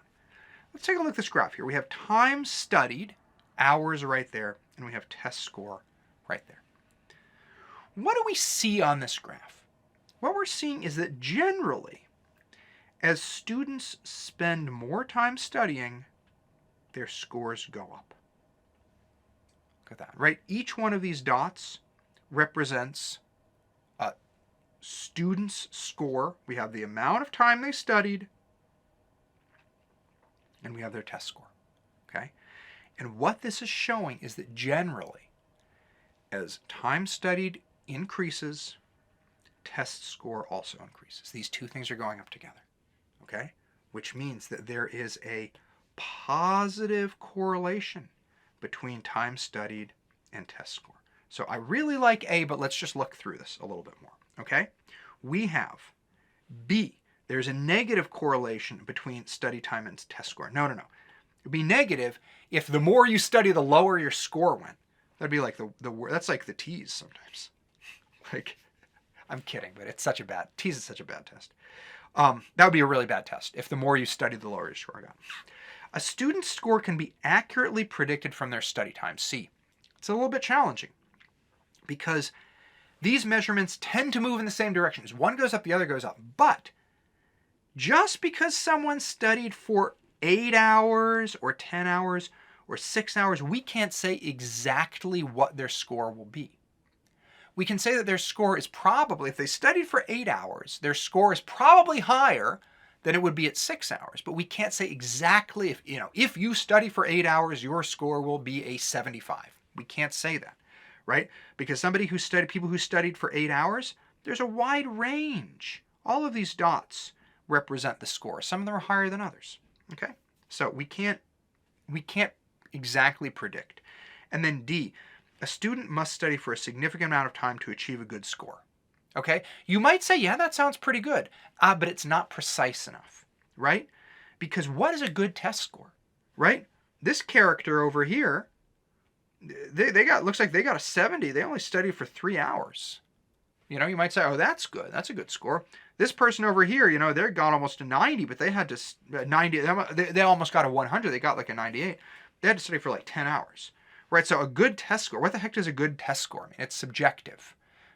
It's not something that we know for sure, and so that's why it's a bad choice. It sounds generally like a good thing. Oh yeah, as you can see here, like if you want a good test score, you got to study, but it's not precise enough to be the answer for something like this. So that's why the only thing that we can say confidently and precisely is that there is a positive correlation between study time and test score. Solve the inequality below. There we have it written out. This is a challenge topic, okay? We are going to go through this step by step. Remember how we do this. PEMDAS. This is the order of operations. Parentheses. Exponents. Multiplication and division, left to right. Addition and subtraction, left to right. Here we go.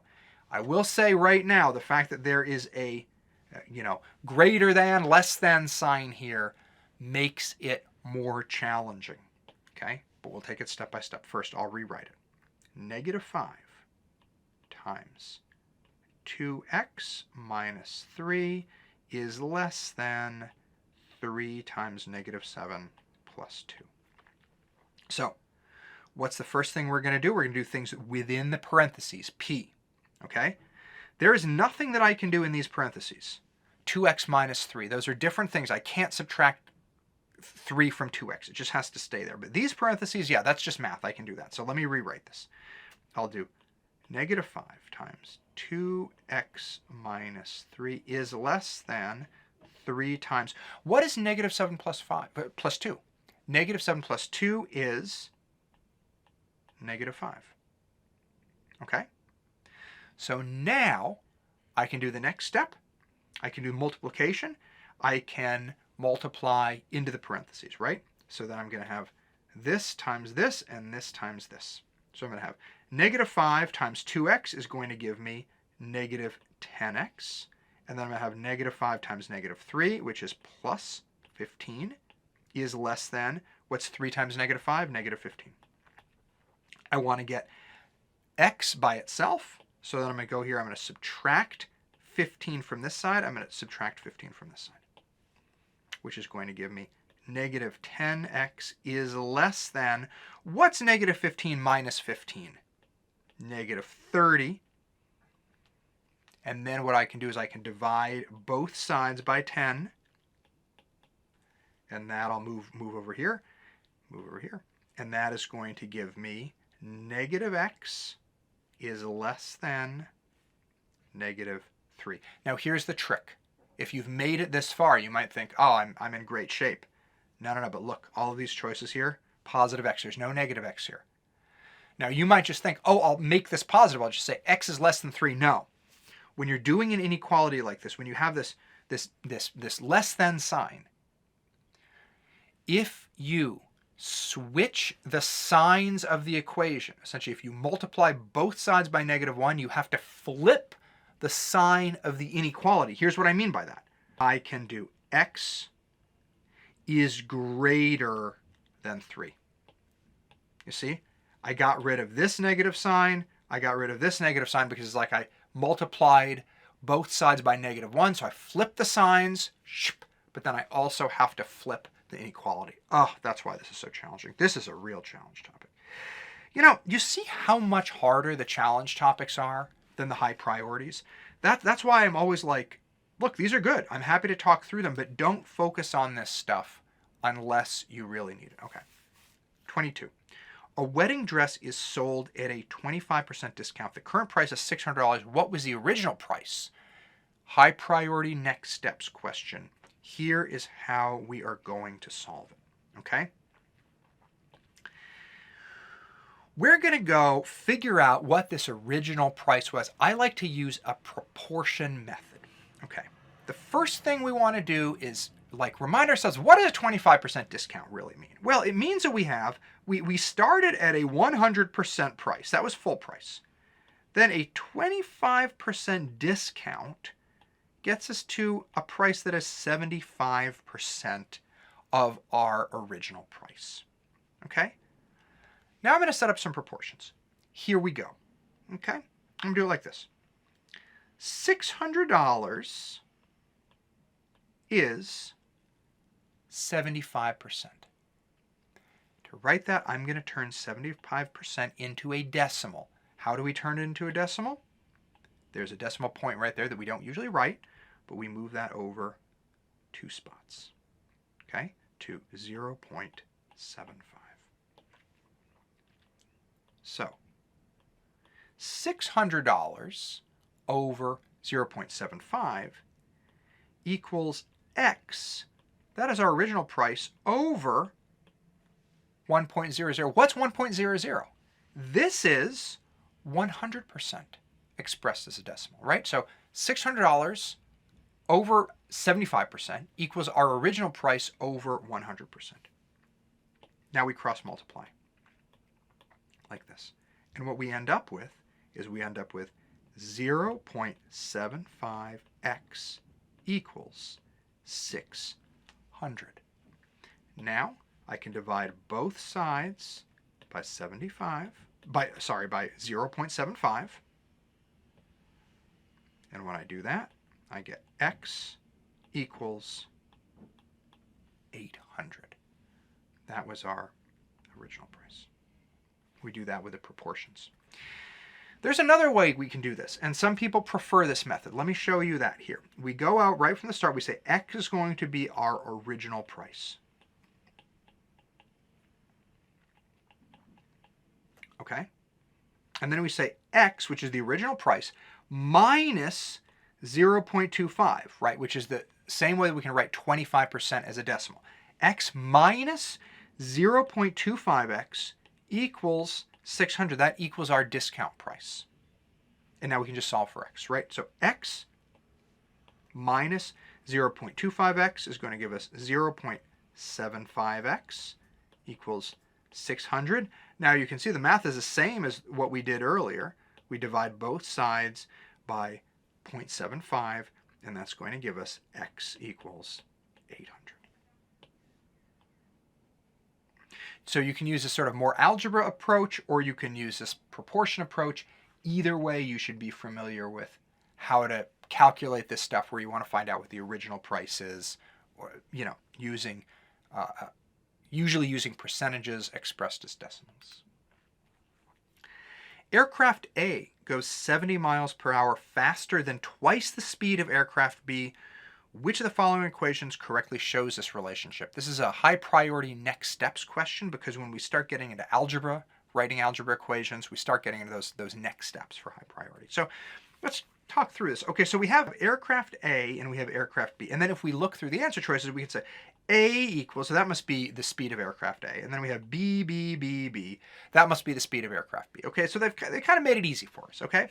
So aircraft A goes 70 miles faster than twice the speed of aircraft B. Let's start there. Twice the speed of aircraft B. Okay? So what is twice the speed of aircraft B? It is 2B. Okay? Now, is aircraft A just twice the speed of aircraft B? No. It is also 70 miles per hour faster. So that is 2B plus 70. aircraft A equals 70 miles faster than twice the speed of aircraft B. So A equals 2B plus 70, which is this one right here. Twice the speed of aircraft B plus 70. As we said, high priority next steps question. Important to know how to take a statement like this and turn it into an equation. All right.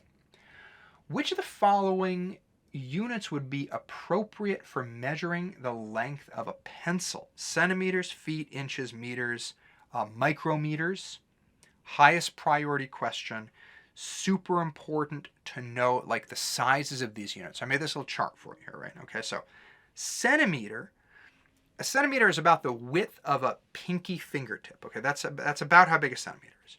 Now, foot is like the height of a piece of paper, or it's basically like the size of an average foot, which is actually where the unit came up. So it's about foot is about as big as a foot. An inch, the diameter of a quarter. That's about how big an inch is. A meter is about the size of a guitar, the length of a guitar, and a micrometer is the size of a small bacterial cell.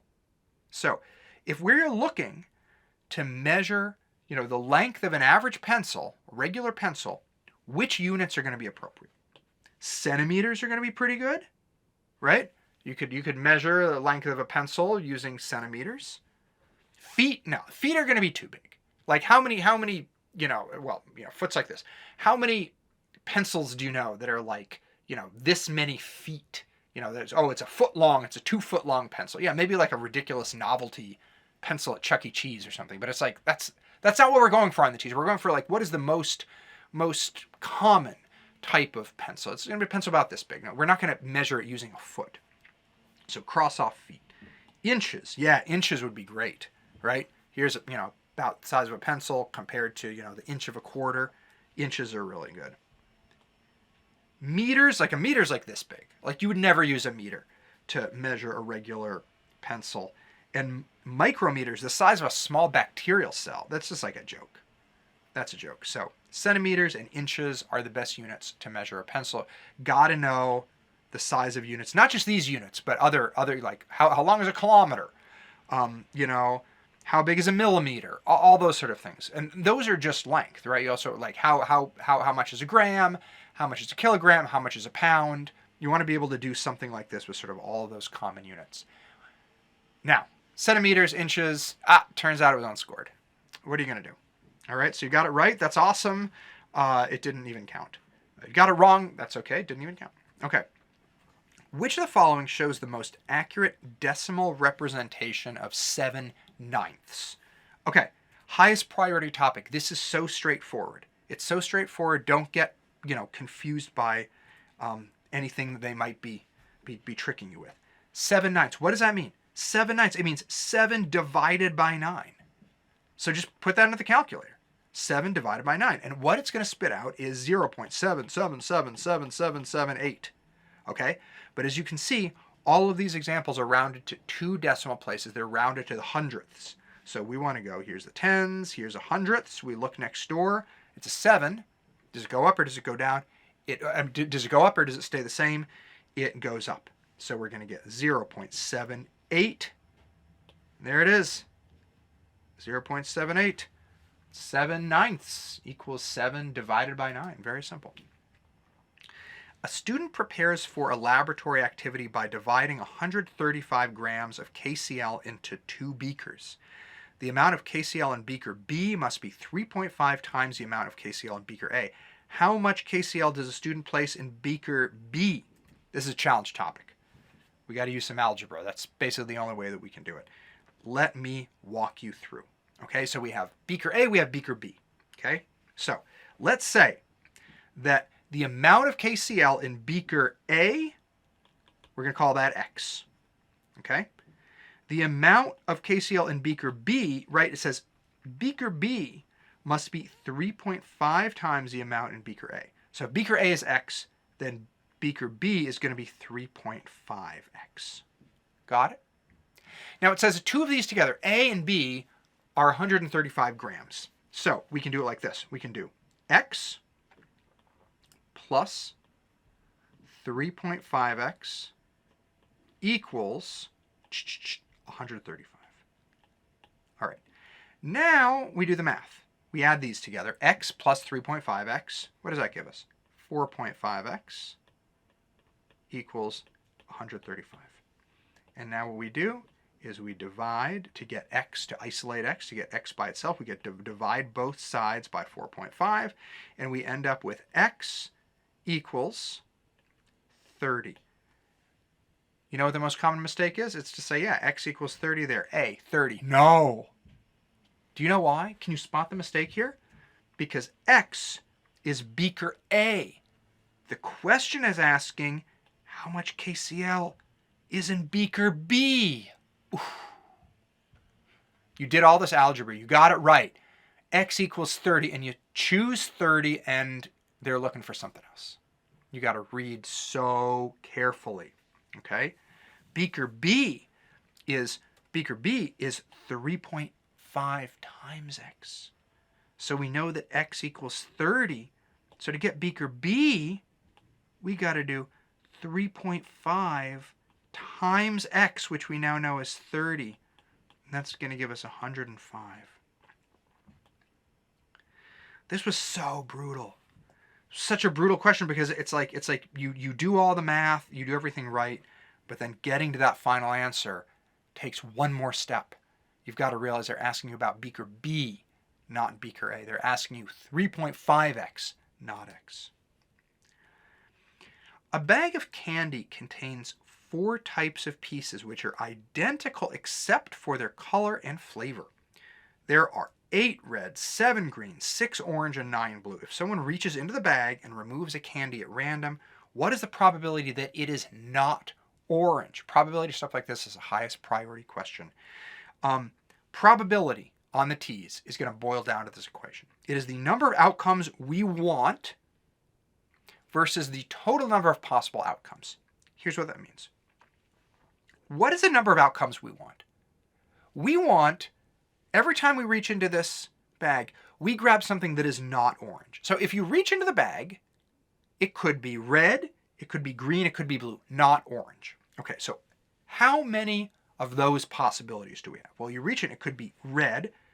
There's 8 red plus 7 green plus 6 orange. We're not going to do the orange. We don't want that. Plus 9 blue. Those are the outcomes that we want, right? We're good with red. We're good with green. We're good with blue. 8 plus 7 plus 9. Now, what is the total number of possible outcomes? We do the same thing, but we include orange, right? So we could do 8 red plus 7 green plus 6 orange, because that's one of the possible possible outcomes that we could get, plus 9. Okay? Do some simple math here, and what we get is 24 on the top and 30 on the bottom. Now, when you look over here on the answer choices, it's like, 24 over 30. There's nothing there that fits. But here's the thing. There's a number that we can divide both the top and the bottom by. And we can do 24 divided by 6, and we can do 30 divided by 6. And when we do 24 divided by 6, we get 4. When we do 30 divided by 6, we get 5. And so that means that 4/5 right here, 4/5 is our correct answer, right? So probability for the T's is going to boil down to this. Number of outcomes we want versus number of possible outcomes. A marketing company interviews consumers and asks them to list up to 3 of their favorite types of soda. What is the best way to display this data? A pie graph, a line graph, a bar graph, or a scatter plot? This is a high priority next steps question when we start getting into the types of graphs that are most appropriate for certain types of data. Okay. Pie graph, line graph, bar graph, scatter plot. Let's start by getting rid of some of these options that would just be very, very bad choices. The first is a line graph. Okay, a line graph like this shows how one thing responds as something else changes. That's not what we're looking for. Nothing is changing here. A line graph is, how a plant grows over time. The plant grows bigger. How test score increases as you study more. How measuring how one thing responds as something else changes. That is not what we're looking for. So cross it off. A scatter plot would also be a bad example. This is similar to a line graph, shows how two measurements move together. Okay, get rid of it. We're left with pie graph and bar graph. A lot of people confuse these two, and honestly, you would be excused for thinking that it's one when it should be the other, okay? But here is, for the T's, the distinction that you need to know. A pie graph is used to show parts of a whole, whereas a bar graph is used for comparing categories or votes. And let me tell you what I mean by that. Here are two examples. Pie graph, right? We're saying show parts of a whole. The best use of a pie graph would be if we had a situation like this. The total soda sales in a store are 50% Coke, 30% Sprite, and 20% orange. Okay? Because they are showing us the parts of a whole. Total soda sales that are happening in the store, breaking it down into the categories, the parts of a whole. But the bar graph is used for comparing votes or categories. Coke got 120 votes. Sprite got 98 votes. Orange soda got 72 votes. These are not necessarily parts of a whole because the people were allowed to list up to 3 of their favorite types of soda. So we don't know exactly what the whole should be here. Some people are voting once. Some people are voting 3 times. We have soda voter fraud going all over the place. So we're not so much talking about parts of a whole as we are comparing categories and votes. And that means that pie graph, parts of a whole, is not our best choice here, and bar graph for comparing those votes and categories is the one that we really want to go for here. Okay. A laboratory technician pours 1/3 of a buffer solution into a new bottle. She then divides that liquid equally into 5 test tubes. What fraction of the initial liquid has been placed in each test tube? This is a high priority next steps question. We got to do some stuff with fractions. Let's draw a little picture to show what's going on here. We have this buffer solution, okay? It says that the laboratory technician pours 1/3 of this buffer solution into a new bottle. Okay, so we divide this in third. We take 1/3 of this, okay, into a new bottle. So then we have this 1/3. The 1/3 goes into a new bottle. It's much smaller. And then we want to divide this into 5 pieces. 1, 2, 3, 4, 5. And we want to take one of these, 1/5 of that. And our question is, what fraction of the initial liquid has been placed in each test tube? So we have this 1/3, and then we're dividing it into 5 more pieces. Here's the math we do. We do 1/3 divided by 5, or 5/1. When you divide with fractions, there's a very special thing you do. You multiply by the inverse, or you flip it. So 1/3 divided by 5/1 equals 1/3 times 1/5, which gives us 1/15. B. When you divide, I'll say that one more time. When you divide a fraction by a fraction, or when you divide a fraction, you multiply by the flip. It's important to know. Okay. The rectangular box shown below has a volume of 30 cubic meters. What is the length of the side labeled X? This is a highest priority topic, very important. Let's break it down. We have this rectangular box here. We know the volume. We want to find the length of one of the sides. Okay, we know the volume, 60 cubic meters. What's the equation for volume? Volume of a rectangular box like this is length times width times height. Now we know the volume. It's 60 cubic meters. And just write 60 to make it easy. Equals Which of these values do we know? We do not know length. It's a question mark, but we do know width and we do know height. So let's just put these in. So length remains a mystery. Times width, 5 meters. Times height, 4 meters. So 60 equals L times 20. We can divide both sides by 20 to get L by itself. And then we have 60 divided by 20 equals 3 equals L. L equals 3. There it is. D. 3 meters. 31. A large dermatology practice groups their visits into 6 major categories as shown below. Over a year, they determine the number of visits for each category and they calculate the percentages. If the practice had 16,000 total visits during the year, approximately how many visits were dedicated to skin infections? This is the highest priority question. So we have all of these different types of visits, and we get the percentage of total visits. All right? We only have to worry about skin infections, so let's just focus in on that.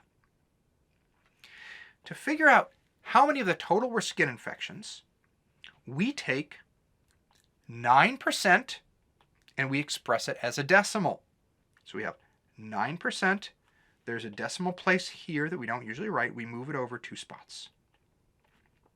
And that gives us 0.09 is 9% expressed as a decimal. Then we take the total number of visits, 16,000, and we multiply it by 9% expressed as a decimal, 0.09. And when we do that, we get 1,440. 1,440, that is B. Okay?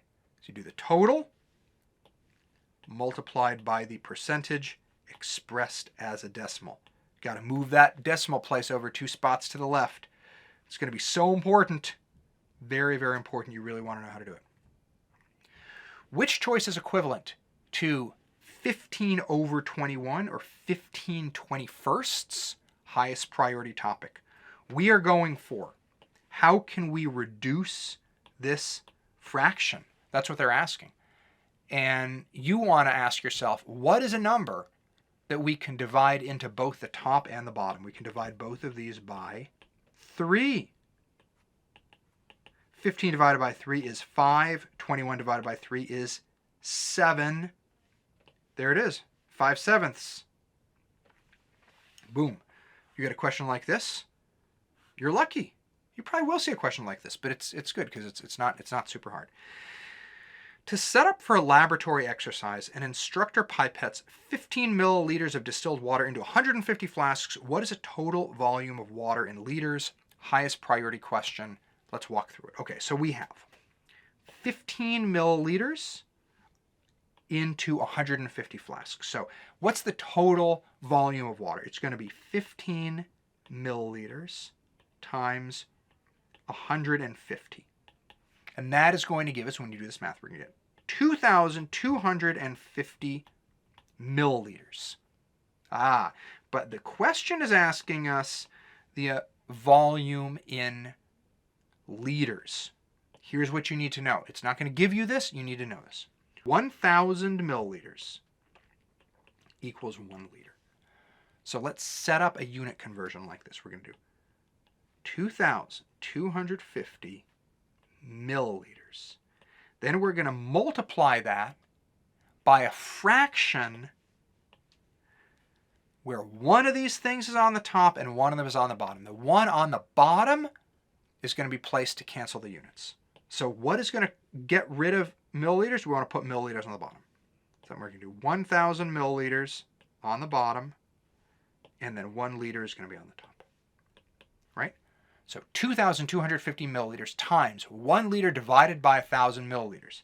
Now we have milliliters on top, milliliters on the bottom. They cancel out. And the math that we do is 2,250 times 1 divided by 1,000, and we get 2.25. What are our final units? Liters. There they are. So 2.25 liters. A. As you can see here, when we go from milliliters to liters, we're essentially dividing by 1,000. Or there's a shortcut.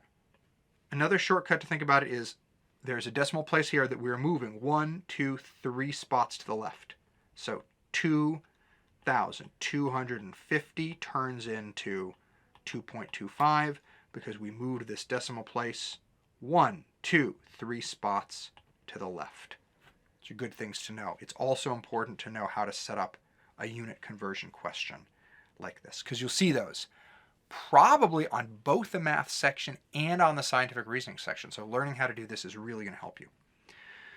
34. Rank the following numbers in order from lowest to highest. This is a highest priority question, and this is how you're going to crack it, okay? Whenever the TEAS gives you fractions like this, right, there are a bunch of fractions here. There are fractions that are mixed in with decimals, okay? You're just going to use that calculator of yours, and you're going to convert the fractions to the decimals, all right? I'm even going to write that down, right? It's like fraction. If you have to compare its size or you have to compare it to decimals, turn it into a decimal with your calculator. Just do that math. So let's convert each one of these fractions into decimals. -9/7. Just do 9 divided by 7 is going to give us -1.29. Then we have 1.85. That's the same. -2/5. Put that into the calculator and you are going to get -0.4. Then we have 5 divided by 2. What is that? 2.5. All right? Get rid of these fractions. It's impossible to, well, not impossible, but it's very challenging to do greater than, less than when you have fractions. So just skip it. Turn the fractions into decimals. Do the division with your calculator. And now we want to go from low to high. Okay? That means we have negative numbers here. The lower a negative number is, the bigger it will be. Okay? That confuses a lot of people, right? So the biggest negative number is -1.29. It is furthest in the hole, so that is the lowest. Then we have, what do we have after that? So we can cross this off. We don't have to worry about this one. What do we have next? We have -0.4. Okay? Now this one, -0.35. Okay? You see how these are negative numbers? They're getting smaller, right? We're getting further and further out of the hole. So we're going less low. Then what do we have? We have 1.85, and then we have 2.5. That is the highest. And so that means that our answer choices are going to be, well, now I cross them off, but it's going to be A, C, E, and then we have B, D. That was kind of, don't cross them off like that. Like, make sure that you can still see them. But that's how you do it. Yeah, fractions, you got to compare which is higher, which is lower. Turn them into decimals first. It's really going to help. The driving distance from Minneapolis, Minnesota to Sioux Falls, South Dakota is 235 miles. Approximately how far is this in kilometers? And they give you the conversion here. 1 mile equals 1.6 kilometers. Here's how we're going to do it. 235 miles. We're going to multiply this by a fraction. One of these things is going to be on the top. One of them is going to be on the bottom. Right now we have miles on the top, so we want miles on the bottom of our fraction, and that means that kilometers are going to be on the top, 1.6 kilometers. We can see that miles cancels out, miles on the top, miles on the bottom. It's going to leave us with kilometers. That's great because that's what we want. And the math that we're going to do is this times this divided by 1. 235 times 1.6 divided by 1. Dividing by 1 doesn't change anything, but so 235 times 1.6 divided by 1 is going to give us 376. And I forgot to tell you this, but it's worth mentioning. This is one of the highest priority questions being able to walk through unit conversions like this is very, very, very important.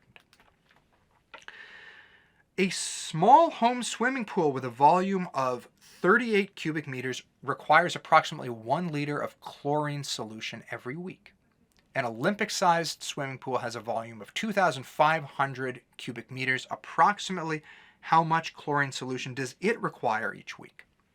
This is a high priority next steps question. What we're talking about here is going to be solved with a proportion.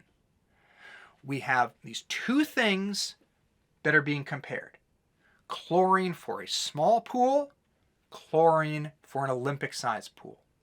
The idea is, as the sizes change, the relationship that these things have to each other stays the same. Here's how we're going to crack it. Okay. Let's look at our home swimming pool. 38 cubic meters, 1 liter of chlorine solution, okay? So we can do 38 cubic meters to 1 liter of chlorine solution. That is for the home swimming pool.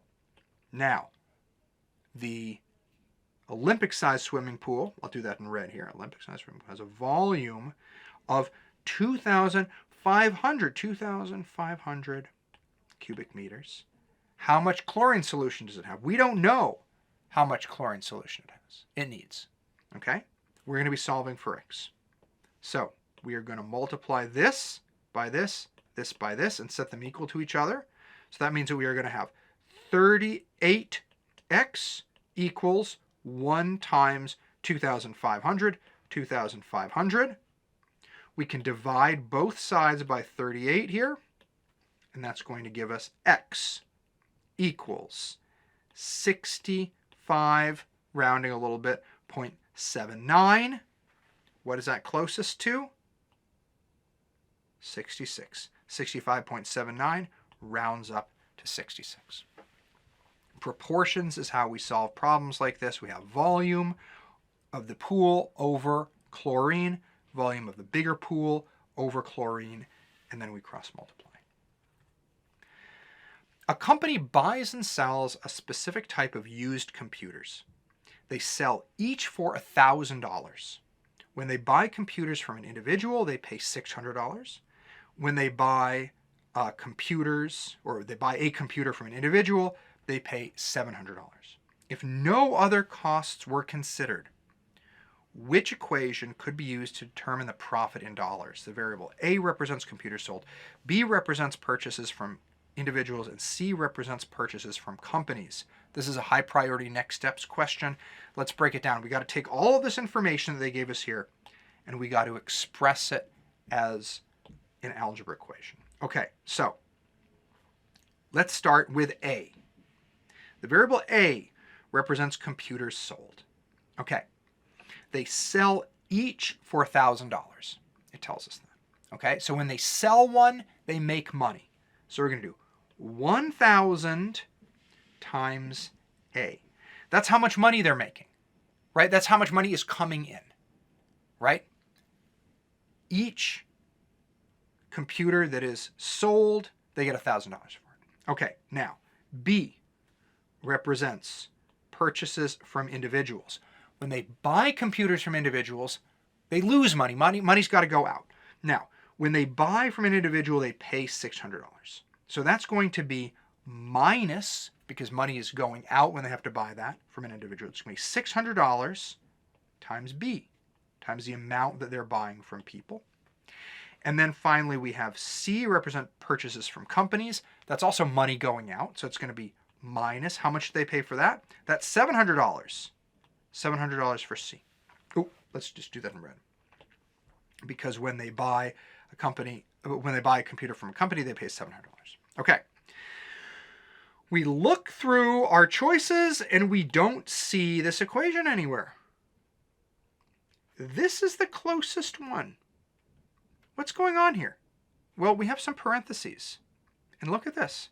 These parentheses are another way that we can express the equation that we've written. Look, we can do 1,000A minus, and then we do parentheses, 600 B plus 700 C. See how that works? They're the same way of writing the equation. So that means that D is our correct answer. Okay? And you could also tell that D was the best choice, even if you didn't do all of this parentheses stuff, because D is the only one where we have 1000A, and it is a positive number. We have 1000C there, we have 1000A here, but it's a negative number, and we have 1000C there. We know from this math that 1000A is the amount of money that's coming in, so it's going to be a positive number, and D is the only one that fits that bill. Okay. Oh yeah, look at this. We do all this work and then only to find out that it's unscored. It's like, do all this work only to find out that it's unscored. Just goes to show sometimes it's not worth freaking out about something. Here's our last question. Which of the following examples demonstrates an inverse relationship? Exercise and calories burned, speed of driving and travel time, outside temperature and ice cream sales, or D, family size and grocery spending. This is a definite highest priority question. We are looking at these two things. A direct or positive relationship is when two measurements move in the same direction. They both go up or they both go down. Inverse or negative relationship, one measurement goes up, the other measurement goes down, or the vice versa, but they move in opposite directions. So let's break this down. Let's look at each one. Okay, exercise and calories burned. What happens then? Well, the more you exercise, as exercise goes up, calories burned also increases. So that's a direct relationship. We are looking for an inverse relationship. Okay. Speed of driving and travel time.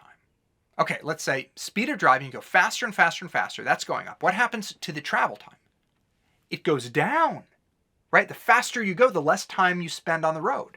So B is probably right. Let's just check this. C, outside temperature and ice cream sales. The hotter it is outside, the more ice cream I'm buying. And I bet that is a pretty general trend. Finally, D, family size and grocery spending. As family size goes up, you're going to be spending more on groceries. So cross that off. And B, speed of driving and travel time. One goes up, the other goes down. It's the only thing that is an inverse relationship. So the answer is B. Okay, how did that go? Listen, this test was pretty realistic, so the actual T's will feel very similar. Like, for better or for worse, right? If you did really well, that's probably a good sign because the T's is going to feel pretty similar. If this didn't go so well, I don't want you to freak out. Like, you can learn this stuff. You have learned so much stuff already just by watching through this practice test, right? You can learn this stuff. You can raise your score, right? I promise, okay? If you're a little worried or you just want to raise your score, you want to learn more of this stuff, I always say, focus on studying the topics for the score you need. If you are just looking for a reasonably low passing score, do not worry about these challenge topics. Don't do it. And don't get stressed out when other people in Facebook forums or Reddit say, oh, you need to know this and you need to know that. No. If you just need a passing score, focus on the highest priority topics and the high priority next steps. Don't get stressed out. Obviously, if you want a high score, yes, also focus on the challenge topics, but focus on what you need. Don't get all bent out of shape. And finally, I can help. I have this in big letters because it's true. I have a whole bunch of TEAS study resources on my website, studywithtyler.com. And I really mean this. If you have questions about any of this stuff, just send me email. I respond to every email that I get. Just send me email. I'm happy to help. Check out my website. Send me email. I love helping people with the TEAS. I love helping people crush the TEAS. I hope this test was helpful. Best of luck. I really hope you crush it.